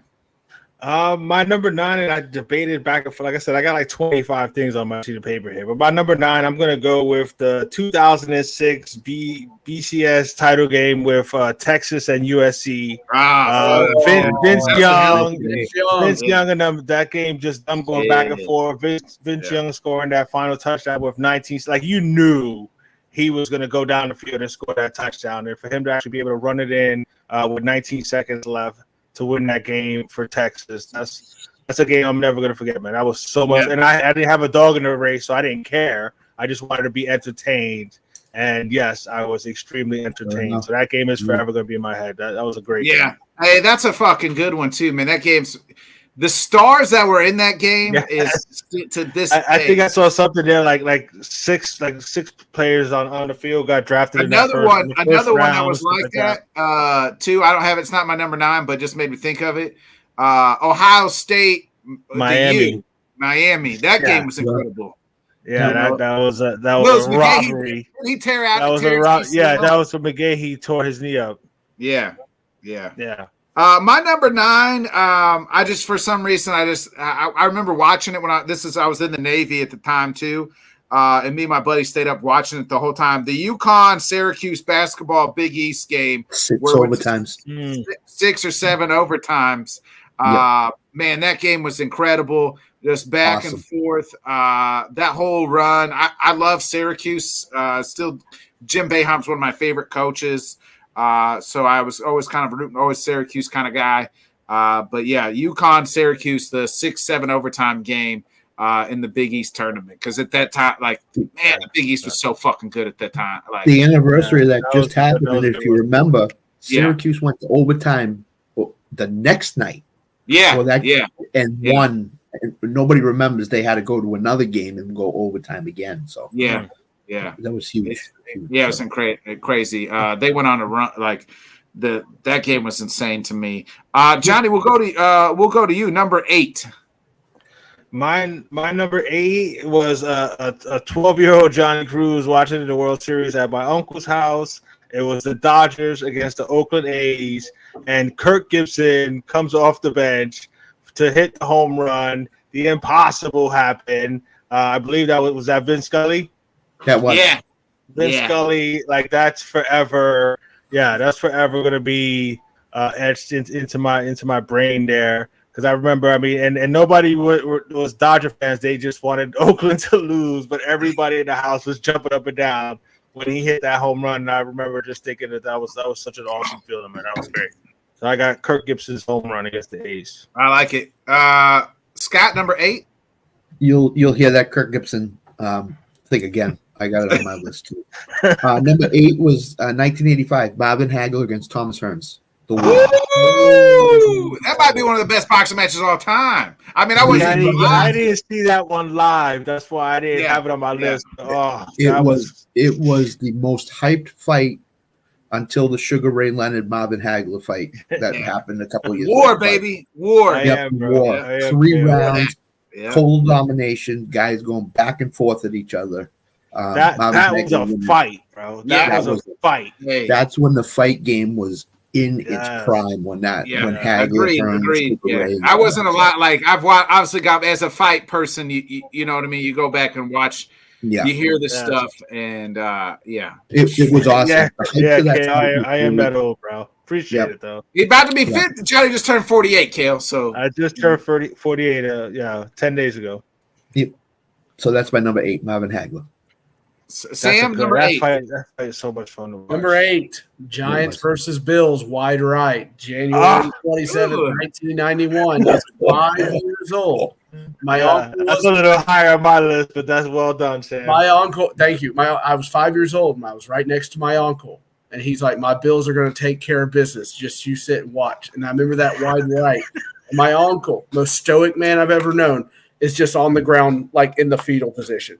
Like he's just he was devastated. And, you know, me, I'm sorry. Do you need like a glass of water or something? Like, no, I'm fine, Sam. Go away. No. Okay. But I do remember the wide right. Kale, every day. My number 8 is none other than the day after Brett Favre's dad died in the Monday Night Football game. Wow. That's a good one too. I remember watching it with my pops, and it's just like it's like he could have thrown every pass was going to be caught. I mean, threw 7 touchdowns, I think, in that game, 6 or 7.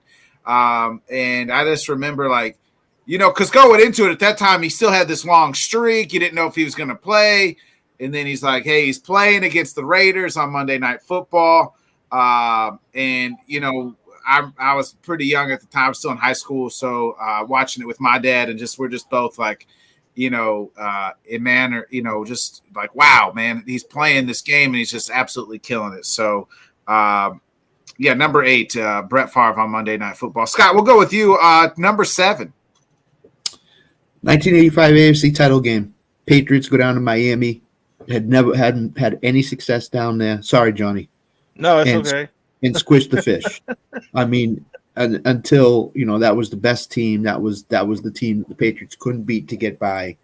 And they went down there and they beat them 31-14, ran the ball for over 220 yards in that game. Steve Grogan was the quarterback in that game. And then before they ran into the most dominant defense in NFL history in the Bears in the Super Bowl. That was the greatest win the Patriots have ever had in their franchise history. So that's my number 7. Yeah, see, I hadn't quite become a Dolphin fan yet. I mean, I actually, one of my first memories, you know, I was only 9, was the Monday night game that Miami played Chicago. That started my Dolphin fanship right there, because of all the hype that Chicago was getting and Miami beat them. So I remember, you know, because you didn't have red zone. Right, you didn't have that was the only loss. You didn't have red zone and all that shit, so there was just so much anticipation that Miami would get to the Super Bowl to play Chicago again, and then New England just went down there and broke their hearts and ran all over them. Sam, before you get to, I didn't get to that one. So really, Alan, that's number 7. Really? Before you get to your number 7, Hollywood Brown headed to the Chiefs on a 1-year deal. Oh Lord! Oof. Oh, Tanner's got his receiver. Hey, that's a mini Tyreek Hill. He's fast. So Yep. Sam, you're number 7. I'm trying to find the date for this, but I don't quite remember. You remember Peyton Manning's when he beat Tampa Bay for Tony Dungy? The Monday night comeback. Yeah, there was like a I don't remember what it was. in the teens % chance of the comeback, and they freaking just turned it on with only a couple of minutes left, and just whipped Tampa Bay, and they did it for Tony Dungy. But I just remember sitting at that game going, "Oh my gosh, they're gonna do it!" I couldn't believe it. And I thought all Tampa Bay has to do is not give the ball back to them, and they throw a pick six. And it was just one thing after the other, and I was like, "Well, okay." And you felt it too, like you felt like the Dolphins or the Colts are not going to lose this game no matter what. They're just not going to do it. Johnny, what was your number 7? My number 7 is touch 'em all, Joe. Joe Carter hitting a walk-off home run in the '93 World Series against the Phillies. Against the Wild thing, Mitch Williams. Yes, and this is back when I would watch baseball, even if the Yankees weren't playing. I just loved watching baseball so much. But just the excitement of him jumping up and down as he's rounding the bases. I couldn't imagine like what that could have possibly felt like. Thank you, Phil. I did have a couple of walk-offs, in high school, but that shit ain't the same. You know what I'm saying? So I can only imagine, saying what he was feeling like going around those bases. But yeah, I'll never forget watching that because I thought, like Mitch was ready to get got. You know what I'm saying? And then he did. So that was a great moment that I'll remember. Yeah, my number 7, it's really the whole series, and that's the 2001 World Series right after 9/11. From George Bush throwing out the first pitch to the Yankees coming back off of two walk-offs off of Byung Kim to the Luis Gonzalez, one of the 2 players that ever hit, in the postseason. More people have laid it on the moon than gave up hit. The Mariano Rivera has given up hits in October. And one of them was Luis Gonzalez in a bloop single for the Diamondbacks to win it. So yeah, that's my number 7 is that might be one of the greatest World Series ever. Just the where the world was, I think, at the same time too. Yeah. You know what I mean? Yeah. So to have New York there and this, Diamondbacks as well. So the 01 World Series to me always. So I kind of had that as I know it's not one play, but that whole World Series to me, I'll never forget. I was tempted to do something like that. Like I almost did Mike Piazza's at bat. You know what I'm saying? Like the way that the building was shaking and stuff. You know what I'm saying? When he came up to bat, right after 9/11, that was just a crazy, wild moment. But now I'm with you, man. That series was a lot of fun up until the end. I was rooting for it was crazy exciting, man. You know, say Tito Martinez with 2 nights, back-to-back nights, with those home runs. Yeah. It just seemed like it was just destined to happen. And then Luis Gonzalez said, "Yeah, nah, man." And Randy Johnson too, man, he's so good. And then Randy Johnson and Kurt Schilling said, "Yeah, nah, y'all not winning this." Yeah. So, 2003. That's up there. Sam, we'll go to you. Number 6. Number 6. Mark McGwire and Sammy Sosa and the home runs. They needed them all, right? They're on steroids, but nobody cared. Nobody knew. But still, what was that? 98, right? Summer of 98. 1998. Yeah, summer of 98. That was a fun summer, man. You would wake up every single morning to see where they were, and I remember the chart, and it was just every at the end of every day, or you wake up in the morning, you'd see that chart of how many home runs were being hit between them. Amazing, absolutely amazing. Scott, you're number 6. 1984 Orange Bowl. Doug Flutie, Hail Mary, Rod Bailey. I tried to not make this list personal, Scott. I made mine kind of personal. I've got a bunch of Yankee, you know what I'm saying, Mine's wins very over personal. Boston on my list here that I kept out on the side. You know what I'm saying? But Yeah, yeah, but- no, that's a great play, man. Like Yeah. that was phenomenal. That's was Boston that's one of the College's- greatest plays ever, bro. Again, that was Boston College's first big time win ever in college football. Mhm. Was beating Miami the way they did. Miami had Vinny Testaverde. They were Mhm. stacked. They were loaded, bro. They were loaded. Coaching staff was great too for Miami.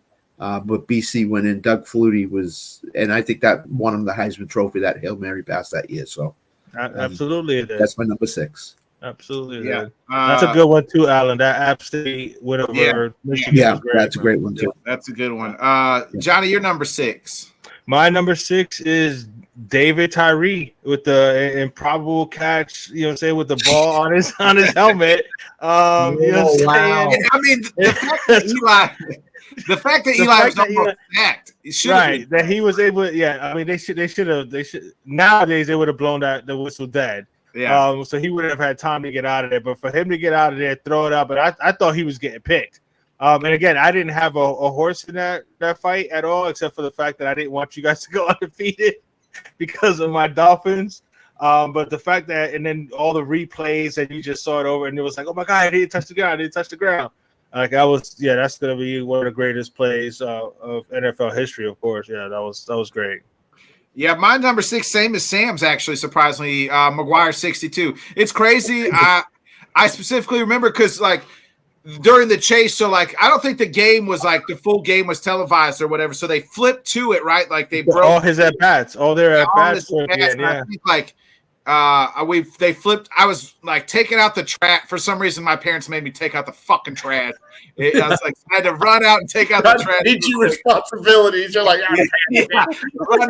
run back into the house, run back into the fucking house, catch the Mark McGuire bat. So it hits the fucking, there it is, number 62. Touch them all, Mark. And hey, Nick, same shit, different day. Damn it. Yes. Yeah. See, I didn't get to see that live, man. I was so mad I didn't get to see that live. I remember at 98 I was 11, so at that time. So I remember I fucking remember my stepmom making me take out the fucking trash. Like, get the damn trash out, Nicholas. God damn it, woman, I'm trying to watch the fucking game.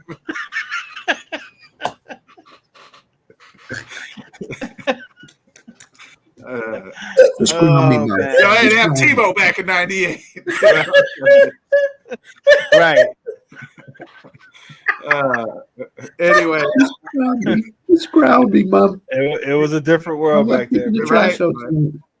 the trash can fucking wait. We're watching history.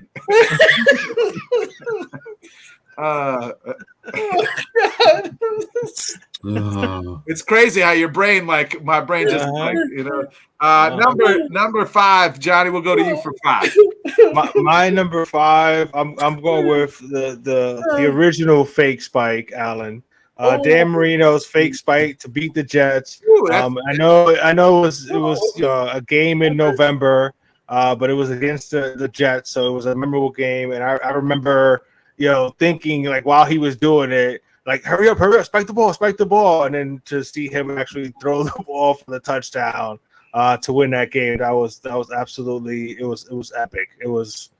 I was so happy for him because I was coming off of the Achilles too, so like it was getting close to the end for Dan. So I was glad that he did that, and I was so glad that he did it against the Jets too. Scott, you're number 5. And as soon as that happened, Johnny went out and bought some isotone gloves. My number 5 is Jack Nicklaus winning the 1986 Masters at 46 years old. Down 6 shots going into the final round. Nobody gave him a shot. He was the old guy against all young guys. And he went out and everybody else fell apart. And Jack Nicklaus had the best round he had in years. And he won the Masters at 46. And that was the last major he ever won. I mean, if you're a golf fan, if you're a sports fan, you were pulling for Jack Nicklaus to come back and win. And he won. So I bet. How did you feel about when Tiger did it? Like I almost put Tiger winning it after he broke his leg and all that stuff. That Oh, was yeah, on A my few years list. ago, I almost put him on. Yeah, That was I on- got him. I didn't. I got Tiger on the list, but Yeah, that my original Tiger Woods moment was the first Masters he won when he just Yeah. dominated and nobody Yeah. stood a chance. And you Yeah, never saw that. And the I other just, thing is, I just didn't like the damn African-American fried golfer chicken never- comment afterwards. Well, who was it that said that? And There was some golfer that said whatever, just give him his fried chicken, feed him with fried chicken or some Yep. shit. Like that. yeah. he changed the landscape of Mhm. the African American golfer with that He one. changed this landscape of golf, really. Yeah. He changed the game of golf forever. Yeah. More Yeah, money. because I never had any desire to watch it, but if he was playing on Sunday, I was watching on Sunday to see if he would win. Same with me. Same with me. Sam, you're number 5. Number 5. By the way, a little honorable mention here. I will never forget Eddie Guerrero's promo against Brock Lesnar. Oh my Yeah, god, that's right, yeah. boy, he got the emotion out of that one. My number That's Sam's 5. number 5, by the way. My number 5. I was in the van crying because we had lost. We had lost this wild card game in '99, and my dad said, "Sometimes you lose, and you try as hard as you want, and you lose." And I remember hearing just faintly on the radio, Mike Keith, our longtime radio Titans announcer, "It's a miracle! Tennessee has pulled the miracle." Did Frank Wycheck throw that? Was that a lateral? And then we turned back up the radio. My dad's like, and sometimes that happens. Music City Miracle. Music City Miracle. I will. I think that'd be close to your number 1. That's what I thought too. There was a lot of good moments here, and I actually found out like a lot of my Titans favorite moments that I don't have on this list are not really as grandeur at that. They're just important to me, but not like really the thing. The Music City Miracle is one of the best special teams plays ever pulled off, and when you go into dude, I actually saw that like live. That was it was so loud. Was awesome, radio, bro. we could barely that was hear insane. Oh yeah, I mean, yes, because it's crazy. Like that's what led him to the Super Bowl. Like that was the wild card game, and then they forget that was the same year that they were 1 yard short of the Super Bowl. Yeah. That game almost made my list. Yeah. Like when you find I didn't want to do that to Sam. No. So Kevin, it's fine. It's fine. Kevin Dyson did not study that play at all. So it was supposed to be Derek Mason. Derek Mason has cramps in both of his legs. He's got IVs in both of his legs. Eddie George has a concussion. And the way Jeff Fisher puts it, he goes up to Dyson and goes, "Okay, we're going to do home run throwback." And he goes, "Coach, I'm going to be honest with you. I feel asleep. I slept through that entire play meeting. I have no idea what I'm doing." And so Frank Wycheck comes over and he goes, "Just stand across from me. No matter what you do, just stand across from me." And just threw it at him. And it's amazing to see, like, he never stayed awake through it. And there he is running down the sideline, winning the game. Unbelievable. That's awesome, bro. So my number 5 is what Scott just said. To me it's Tiger Woods' 97 Masters, where he just obliterated everybody and really changed the landscape of golf for the next 2 decades. You know what I mean? And that, wearing the red jacket, and it just, that's when golf, like, I really wasn't even like a golf like you, Johnny. Like, didn't give 2 shits. I knew who Jack Nicholson was. Right. Like, Arnold Palmer, Chi-Chi. Yeah. You know what I'm saying? I knew who they were. I just didn't. But that was like this guy. Once he won that, you're like, oh, we're witnessing the greatest. Right. We're witnessing greatness. Yeah. You know what I mean? Right. And you knew that even. I knew that even at 10 years old. Like, oh, this is a big deal. You know what I mean? This is a big deal. Like, my dad wasn't a big golf guy either. And like, he turned on to watch Tiger on that Sunday, just continue to, Anytime Tiger was in the hunt, it was appointment watching on Sunday. Yeah. Watching. Yeah. Scott, we'll go to you. Number 4. It's what Johnny said earlier. It's Kirk Gibson's home run against probably one of the best franchises of the 80s in the Oakland A's against Dennis Eckersley. And probably Eck. Yep. And against Eck. the best relief pitcher in baseball at that time. by Tony far. La Russa, Mark McGuire, Mark McGuire, Jose Canseco, was on that team. Terry yeah. Steinbach, the catcher. I mean, they were just loaded. Connie Lance, but they were just loaded top to bottom. So, Yeah. Kirk Gibson's is number 4 for me. Yeah. Johnny, you're number 4. All right. Like I said, I left a lot of my personal stuff, you know, saying to the side, but I'm going to ring off a couple of them right here for number 4. Part of it is the 90 Super Bowl, like Sam said, the wide right Scott Norwood missing it. That was also the Whitney Houston national anthem down here in Tampa. So that was just phenomenal right there. I'm going to include with another wide right, infamous wide right, Miami FSU in 91, where FSU was number 1. Miami, I think, was number 2 or 3, and Miami was up 17-16. FSU lined up to kick a field goal from 34 yards, and he pushed it wide right. It happened 2 years in a row because the very next year they did the same thing and missed another kick wide right. But my true number 4 is Jordan's last championship against the Utah Jazz.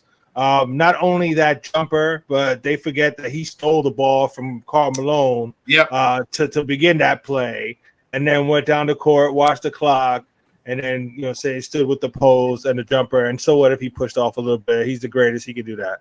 But that'll be my number 4 is Jordan's game-winning jumper there to beat Utah for his 6th title.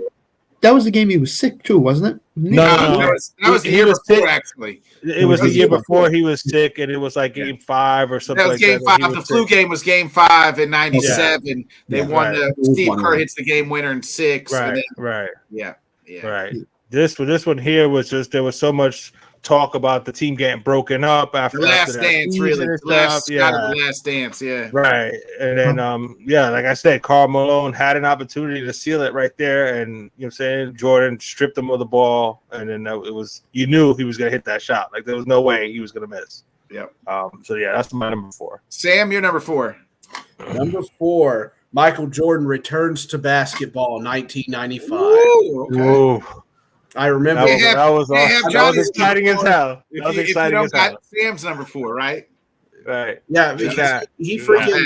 I remember the press conference, and I just remember the excitement, and I remember that auditorium when they announced him back. It just exploded, absolutely exploded. I had goosebumps. I was over at my friend Marshall's house, and he was a big Bulls fan. And he's like, I can't believe he's back. Because we were all convinced he was going to go play baseball and he was going to be successful because he was Michael Jordan. And it was crazy to see him return. And boy, it was awesome. It just picked up right where they left off. I mean, it's amazing. Yeah, my number 4 is yours, same, Johnny, with you. I have the MJ shot. Just the like you said, the stealing. I used to try to emulate that shot at the the little semi push off of Byron Russell, and just the exact pose, and just then afterwards just the 6, and I have the MJ shot as number 4 for me. Right. Because he was actually a good shooter. Yeah. Sam, we'll go to you. You're number 3. Number 3, Nick, we love it. We've talked about it so many times. Hell in the Cell, 1997. Ooh, there they are, Mankind and Undertaker. Yeah. And I remember saying, I thought they said wrestling was fake, watching Mankind covered in tacks with his tooth shot up into his nose. And, of course, as we've done before, Jim Ross, my God, I swear he's broken in half. And I just remember watching it at my aunt and uncle's because my parents were not going to let me watch wrestling. And I just remember being like, this is the craziest thing I've ever seen in my life. Like, he's dead. That man's dead. But absolutely. I mean, he fell out through the cage. That was unplanned. The fell and if anybody hasn't watched it, go back on YouTube and watch him and Mick Foley talk about it. It's absolutely worth it. It's amazing. Undertaker has a broken ankle on the whole match too. Oh yeah, and like just everything that went wrong, everything that Mankind was like, no man, we're doing it, and like Undertaker's like, I really don't want to do this, like the entire time, and the fact that Vince McMahon was waiting for him in the back, like, gentlemen, that was the most amazing thing I've ever seen, but we're never doing it again. Just amazing. Yeah, I like it. Scott, you're number 3. It's the Patriots' first Super Bowl win against the Rams. 14-point underdogs. Vinatieri kicking the ball in the snow against the Raiders to send it to get them to that point. Tough rule game against Pittsburgh when it was 60 degrees out, and they beat Pittsburgh there, and then they went to the Super Bowl and beat the Rams, who nobody thought had a chance that they were going to win that game. And John Madden in the last drive saying Brady needs to take a knee, they need to go to overtime. And he said, "Screw that! I'm going down the field." Out of all their Super Bowls, that's probably the most improbable one, would you not think? I think so. That might be one of the most improbable Super Bowl runs of all time. Yeah, I couldn't remember it, Scott, but there was I was trying to find it. I didn't know if I was going to mention it or not. There was a game where he got 17 seconds. He got the ball back with 17 seconds, and he made 4 passes, and they won that game with 17 seconds left on the clock. And I couldn't remember it. I think it was against the Jets or Bills or something. It could have been the Jets. I think it was the Jets. They were dead. They absolutely dead to rights. He had to take the ball at their own 3. And it was the most crazy thing I've ever seen in my entire life. I was like, and their last loss of that year, they played the Rams in Foxborough and lost 24-17. That was the last loss they had that year. They won 6 straight to make the playoffs. Yeah, and then they won the 4 games in the playoffs. So, yeah. That was a fun game to watch. I was not expecting a freaking 20-year run. No, it was definitely exciting. It was definitely exciting to watch that game because I was not expecting England to win that game. Yeah, no. Johnny, you're number 3. My number 3 is Christian Leitner's game winner against Kentucky. In the tournament, I think it was 90 or 91. Can't remember right now. Did it get the 91? I think so. But they were down. Grant Hill from the opposite baseline, throws the pass to Christian Leitner just above the free throw line. He actually has time to make a dribble and a move, turn around, and hits the jumper to beat Kentucky to move on in that tournament. That was one of the more improbable plays that I have ever seen in my entire life. It was so much fun. It was so exciting to watch that game. Great sports documentary on Netflix, too. I Hate Christian Leitner. It's a good one. Yeah. I forgot to mention that Patriots Super Bowl, the halftime show was probably one of the best ever in Super Bowl history. U2 with all those names coming up. 9/11. Yeah, that was a good one. Oh, God, yeah. True that. My number 3 is just both Packers Super Bowls that I got to witness. The Brett Favre one with Reggie White, Desmond Howard beating Scott's Patriots. That was kind of the first, my team ever winning something great other than the Bulls. But that one, and then the Rodgers one, where they just kind of really put it to the Steelers. I just kind of lumped those 2 together. So I got the Packers my Packers 2 Packers Super Bowls I got to witness at number 3. I remember in that too that kind of started. Maybe defense doesn't win championships because the Packers defense was rated 20. Oh yeah, the Aaron Rodgers year for sure. Yeah, right. Yeah, no one gave them a chance because their defense. We snuck into. We got hot at the playoffs. We were the 6th seed, the last team, and won all the games. Dude, I swore you guys were gonna go on a run, bro. Like the way he played that season, that was kind of his breaking out year. Yeah, dude, it was just like, if this is who he is, holy shit, this Packer team. This didn't happen. Go ahead, Johnny. We'll go to you for number 2. My number 2 again. I hadn't turned 14 yet, but in 1990, the impossible happened with one Mr. Buster Douglas. Upset win over Mike Tyson in Japan. And I remember we were having, because where I grew up in Yonkers, the buildings were all connected, and my uncle was the superintendent. So in the basement, there was a big-ass room in the basement where we would have people's birthday parties and New Year's and all like that. So there was somebody's birthday going on, and everybody was like running up and down to my uncle's house to be able to watch the fight upstairs. And I remember when that happened, like, because everybody expected it to be over after a round or 2, because that's what Mike Tyson does.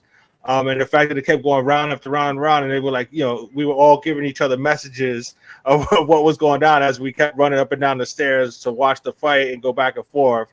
And when he did not get up, it was just like looking for his mouthpiece.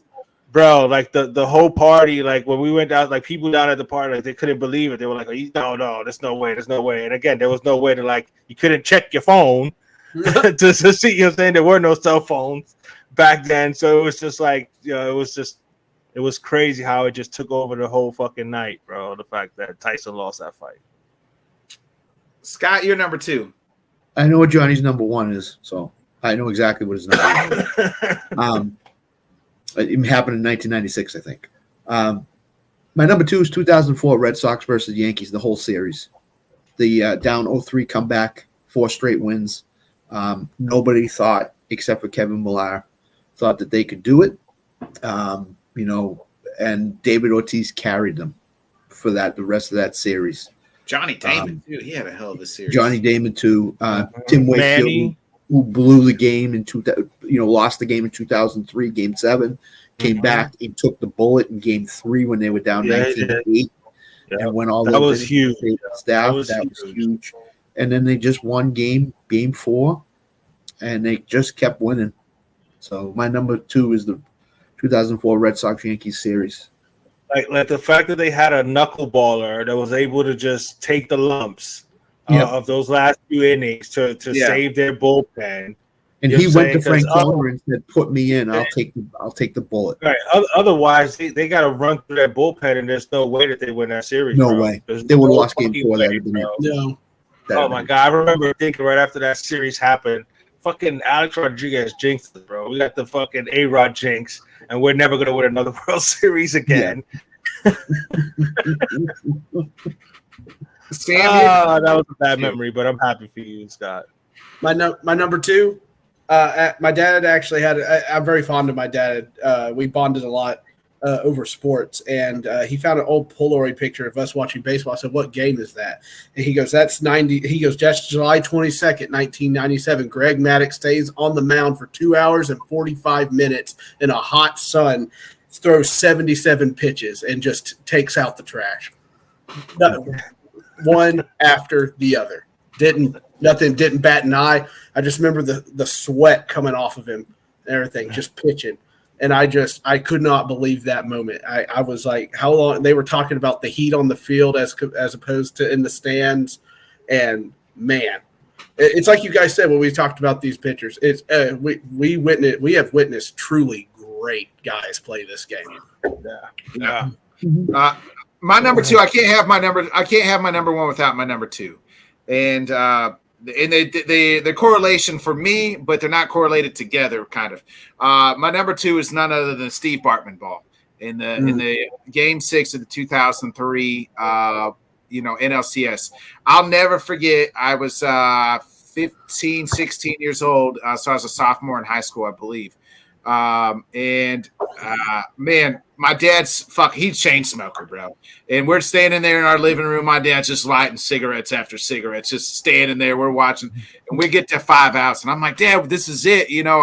We're gonna win the World Series. Like, we're going to the World Series. My dad looks at the cigarette in his fucking hand, just don't fucking say that, boy. Like, what the fuck are you thinking? And then Bartman ball, Alou runs over. Can't get it, jumps down, and then the next play hit the Alex Gonzalez. He can't turn 2. Cubs end up blowing it. They go on this. The Marlins go on the run to win the World Series. But I'll just never forget my dad. Like I said, like my dad just be like, I'm stressed. I'm like, what the fuck? He's like, my dad's like, welcome to being a Cub fan. He's like, you were never truly a Cub fan until they rip your heart out from you. Until you've been hurt. Yeah. Yeah. He's like, today you became a Cub fan. And the very next day, so the Game 7, I don't really quite remember Game 7 a whole lot. I just remember I went to school the next day. My basketball coach, we had basketball practice that evening, and he's like, my basketball coach is like, Bodkins, he's like, how many times the Cubs make the playoffs in your lifetime? I was like, this time in pretty much like 98, coach, that's it. Hey, if you want to go home and watch Game 7, you can skip basketball practice, and you don't have to come tonight. You can go home and watch the Cubs play. And I was like, Coach, I appreciate it, but I'll be at practice. Like, so I know what they're gonna do. I knew what they was gonna do, but I'll just never like, just Dude, I remember being so hyped, thinking that you guys were gonna win that series, and it was gonna be Yankees and Cubs in the world. Like, I was excited for that. And it said Josh. How about that though? Right, you had Josh an apartment Beckett. ball, then like the very next night, or wasn't it the very next night? Or right, it's the same. The Red Sox and Pedro Martinez, like that. Two like legendary series was going on at the same exact time. Yep. You know, that's a great year. We'll go to you, Sam. Your number one greatest moment of your sports lifetime. It's just like for today, because like Johnny said, I have like a million things jotted down. But we're on the road to WrestleMania, and it's got to be probably the best wrestling match I've ever seen of all time, and it's got to be Undertaker versus Shawn Michaels, 1997. Just unbelievable wrestling match. It went on, and you really had no idea who was going to win. Like we talk about it nowadays, like predictability. They're going to win this, they're going to win this, whatever. That one went on for so long, but like I said, it is probably the greatest wrestling match ever put on. And if you haven't had a chance to go see it, you can definitely find it and watch it. I definitely would. It is an amazing wrestling match and holds up to this day. Scott, you're number one. Cale just took it. 2000 October 27th, 2004. I'm not gonna say the series. I'll say that one game. Boston was still a Red Sox town. It was transitioning to a Patriots town. 2004 was the end of the curse. It was crazy around here. I remember the Red Sox coming back. There were people on the bridges, people at Logan Airport, people all over the place just waiting for them to come back. It was the end of an era. And I will say I got more respect for the Yankees in 2005 when the season opened. It was Red Sox Yankees, and Joe Torre made that team sit on the bench in the dugout and watch that whole ceremony the next year. So 2004, October 27th, Keith spoke to David Ortiz, series over. So what a surprise, Alan. What a surprise. I mean, that's his only championship. Yeah. So I mean, I get it for Alan. I get it too. I mean, yeah, because was he even born in 95? I don't know how old you are, Alan, but my number one is that's true, Alan. That's true. The 96 World Series playoff run completely. I'm even going to give a little shout out to Don Mattingly in 95. That was his first ever playoff appearance in 95. He got his first ever home run in the 95 ALDS. And then, of course, there was the notorious Seattle Mariners with that comeback win to knock Don Mattingly out. But that led to 96. The Yankees were down 0-2, and I remember telling my boy, we was watching the game at his house, and I was like, it's all good. We're going to win the next 4 games, and we'll win it at Yankee Stadium because we're supposed to win it at home. Because at this point, I was 20. I had never seen a Yankee World Series. I know they have 27, but in my lifetime, I've only seen 5. But that first one was the 96 one, and it started off with Jim Leyritz, the 3-run home run in the bottom of the 8th. Against Mark Wohlers and the Atlanta Braves to tie that game up, but they went on to win that game, and then they won the next 4 games. And Charlie Hayes catches the final out down the third baseline in foul territory, and the Yankees win the World Series in 1996. I was 20. The other thing about that is I knew I was moving down here after that, so I knew I wasn't going to be able at that time. Again, there wasn't all the damn fire sticks and stuff, so I was like, I'm not gonna be able to watch my Yankees every day like I used to, whatever. So for them to win right before I move, it was awesome, bro. It was great, amazing. Yeah, you guys already know my number one's 2016 Game 7 Chicago Cubs. So my buddy Craig, who always comments and has been on the show before, he was worked at a bar. We're watching. I'm at Game 6. So before I left work, Tuesday, I told my boss, I said, hey, the Cubs win tonight. I ain't coming into work tomorrow. And she said, what? I said, yeah, I told you since day one you hired me. I said, Cubs got a chance to win the fucking World Series. I ain't come to work, so don't ask me. So I'll be gone for the next 2 days. So if they win tonight. So I go up to the bar. Cubs obliterated the Indians at that time in Game 6. Thank you. I said, I said, Craig, we're going to Chicago tomorrow, man. This has been our lifelong dream to be in Chicago when the Cubs win the World Series. We're going. I called my uncle and said, hey, I'm going to Chicago. He's a Cubs fan. I said, meet me. We'll drive up tomorrow. We drive up the 6-7 hours to Chicago.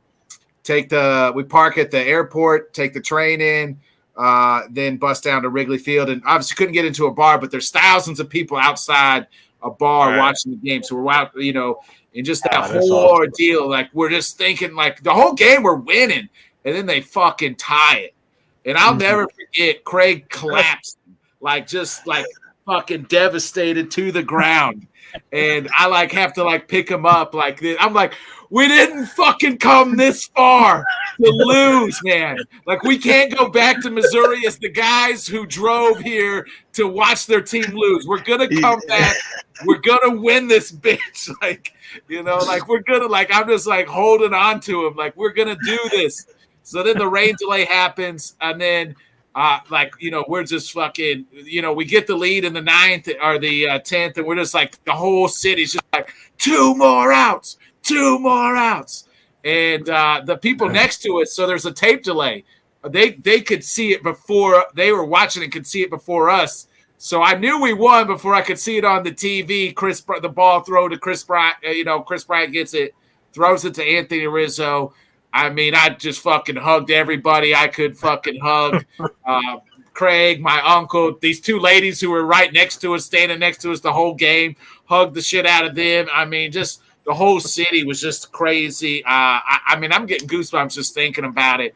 I'll never forget that experience the rest of my life. And that's number one. Always will be number one. Cubs could probably win 10 more World Series.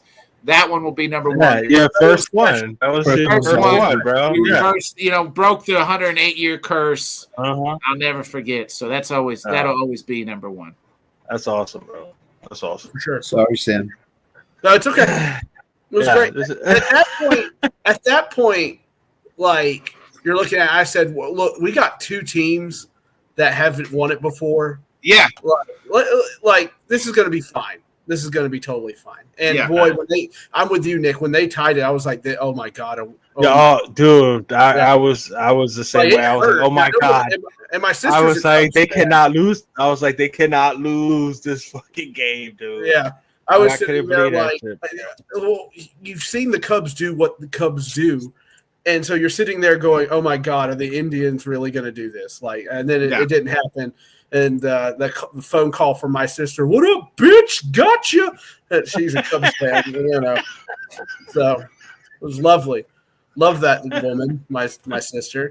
Anyway, so it hurt, it should, but you can't be mad at anybody. All those people in Chicago. There's always going to be one team. That's sports, baby. The feet, one person's got the agony, and one people has the thrill of victory. Right. You know what I mean? Cleveland got the. Oh, right. Okay. Oh, that's good to know. All right. So, let's go ahead and get our final thoughts, and we'll get up out of here. It's been it's been a great show. I love this the ranking list. It's a lot of fun. Oh yeah, that was fun. Obviously, I love the '90s, and I was looking forward to this one here with our. Me too. Yeah, special moments for each of us and stuff. So. But we'll have a new one. We probably won't do one next week because we'll have Jim and Jonathan on Thursday. Right. And Monday we're doing the bracket, right? Yeah, Monday we're gonna do all March Madness. So maybe Monday, if we got time, we'll talk about our top 10, March Madness moments or something. Shut up, Alan. No, Alan, we actually got pubic hair. Alan, you're getting there. I've seen some shit. Okay, you'll be there before you know it, bro. Enjoy it now, bro. I never thought in a million years. Sam, we'll go to you. Your final thoughts. My final thoughts are this, and it's one thing I've always appreciated, this platform, you guys, and everything for whatnot. How long have I said that this was going to be a philosophy change? How long have I said it? Probably as soon as he got hired, right? As soon as Callahan got hired. And the local people say it. We've all said it. And yet, as soon as they signed Ridley, I think the Titans here's Garofalo up there with Ian Rappaport. I think the Titans are making a philosophy change. Oh, you don't say, Mike. Did you figure that out? Did you? Was it before or after Callahan got up there and said, well, usually the team that throws better is the one that wins the Super Bowl? That didn't tip you off? Does anybody – the point is – Sam, I'll even give you credit. I'll even go one step further. A year ago, I think the first time I ever talked to you, you said the change is coming. You had the bell out and said time is the change is coming. Hey, Johnny, you were on the show at the time. No, you're right. It was a long time ago, and I'll take that credit just because I knew something was going to have to give. But yeah, appreciate your local sports people, and remember they know way more about your team than anybody in the national media. Anybody. Absolutely. Yeah. Right. You get paid to do a little bit more. Right. Scott, final thoughts? I have nothing. No, I'm just kidding. He's watching WrestleMania, Undertaker versus Shawn Michaels. I got an earpiece, and Vince is talking to me while I'm on the show. But, hey, you don't want to do, Scott. I know that. Scott, delete those text messages. So today I go to the doctors. I get probably the best report I've gotten in months, in a long time. I was on the level of being a diabetic. My sugar has gone down. I've lost weight. So today was a phenomenal day for me. So I'm totally happy. So for everybody out there, the decisions you make when you're Scott. Thank you. The decisions you make when you're in your 20s and 30s will come back in your 50s or 60s. So I'm going to tell you, make smart decisions. Yes. With your life. I still got VD from that one girl, man. I still can't get rid of it. I just ate half a bag. So honestly, I used to be candy bars, desserts, all over the place. I've cut that out in the last 3 or 4 months. The decisions you make when you're 20 or 30 will come back and bite you when you're 50 and 60. My dad died early because of lung cancer because he smoked 2.5 packs of cigarettes a day. So you can't do that stuff. Bad, I used to drink a lot. I've cut that. So I'm just saying for everybody out there, it's really when you get to your middle ages and beyond, you really got to start watching what you do. So start it early and keep it going for the rest of your life, and you'll live a lot longer. So that's okay. Well, I'm glad to hear that news, Scott. For real, glad you're okay. Glad you're on the show tonight. Is that why you grew the beard? No, it's coming off tomorrow. No, you should leave it, bro. Man. We need to. We'll do it in our chat. So we're gonna have to come up with something crazy for our March Madness bet or something. You know what I mean? Like the person that finishes. Really, this year? Oh, great. This year where it's such a toss up on. Oh my god! Hey, it could be like one of us may be a loser after the first week. If Scott finishes last, he can't shave the beard till. Okay, I'll go for that. Until March Madness or something. I'm fairly confident Sam's going to take a 16 seed over a 1 seed, so that'll end it right there. 16 seeds. Sam's got to go full baby face if he finishes dead. No, I can't do it. I can't do it. Until the Titans, you know what I mean? Until the Titans win 2 wins in a row. Yes. Great. At least he didn't say until the Titans win a title, because then you're never growing it back, bro. That's way too fun. But no, to piggyback on what Scott, for my final thought is, yes, definitely make good choices in your 20s and 30s because it will affect you. Your back is not as good as it may think. You're not as diesel as you may think. So you know what I'm saying, don't do stupid shit. Because you'll feel it when you get close to 50 or in your 50s, like Scott said. Luckily, I've never been a high sweets person, so I never had to worry about my sugar. My back is done. But no, man, I loved it. I was looking forward to this with all the memories and all the stuff like that for the different sports moments and stuff like that. So it was nice to hear what you guys had on y'all's list. This was a lot of fun, and I can't wait for the March Madness on Monday. And stay the next Thursday we're doing what the AL East, you said? Yep. Jonathan. Yeah. Yeah, So we got two divisions left: the AL East and AL West, or NL East. NL East, right? Yeah. Yeah. Yeah. So looking forward to it, man. Just check out, and if you can't watch us on Spotify, subscribe, smash the like, and turn on notifications. If you can't watch us on YouTube, you can listen to us on Spotify. All the shows are on Spotify.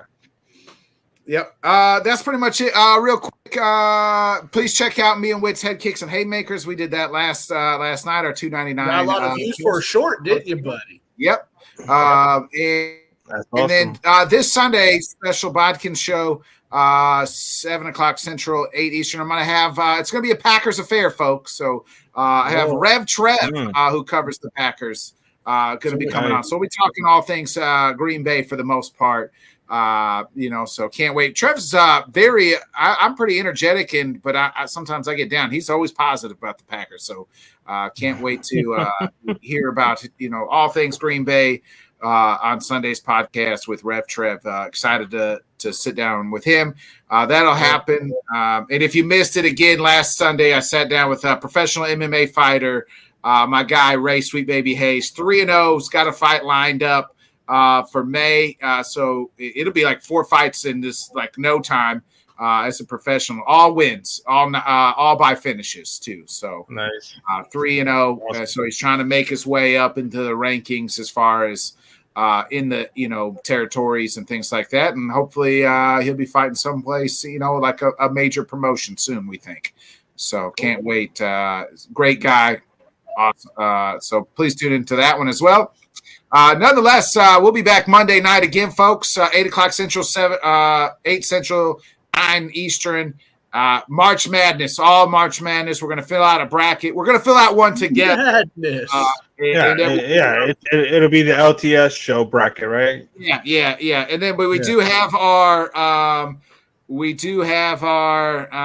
LTS challenge out, and we'll give away some money if you win. So Subway gift card. Please tune in for that, and sign up for that. And if you win it, we'll give you some money. I don't know how much, whatever's in my Venmo account or Cash App account. I promise it's like $10 or more. So. Well, if we each got 5 on it, you get at least $20. So. Yeah, you know what I mean. Yeah, it's $20 more than what you had the day before. Yeah, I mean, no matter what money you get, it's more than what you had before. You know what I mean? So don't be DMing me asking me what the prize was, because I just put in my Twitter account, you win a prize, and some asshole's like, "What's the prize?" No way to find out, guy. A date with yours truly. It's a mystery box. You never know what's in a mystery box. So, oh, that's awesome, Kale, man. Meatloaf. Baseball broadcasting. That's awesome, bro. Yep. Be a friend, tell a friend, folks. Like, subscribe, share. Johnny, hit that outro. We'll see y'all Monday night.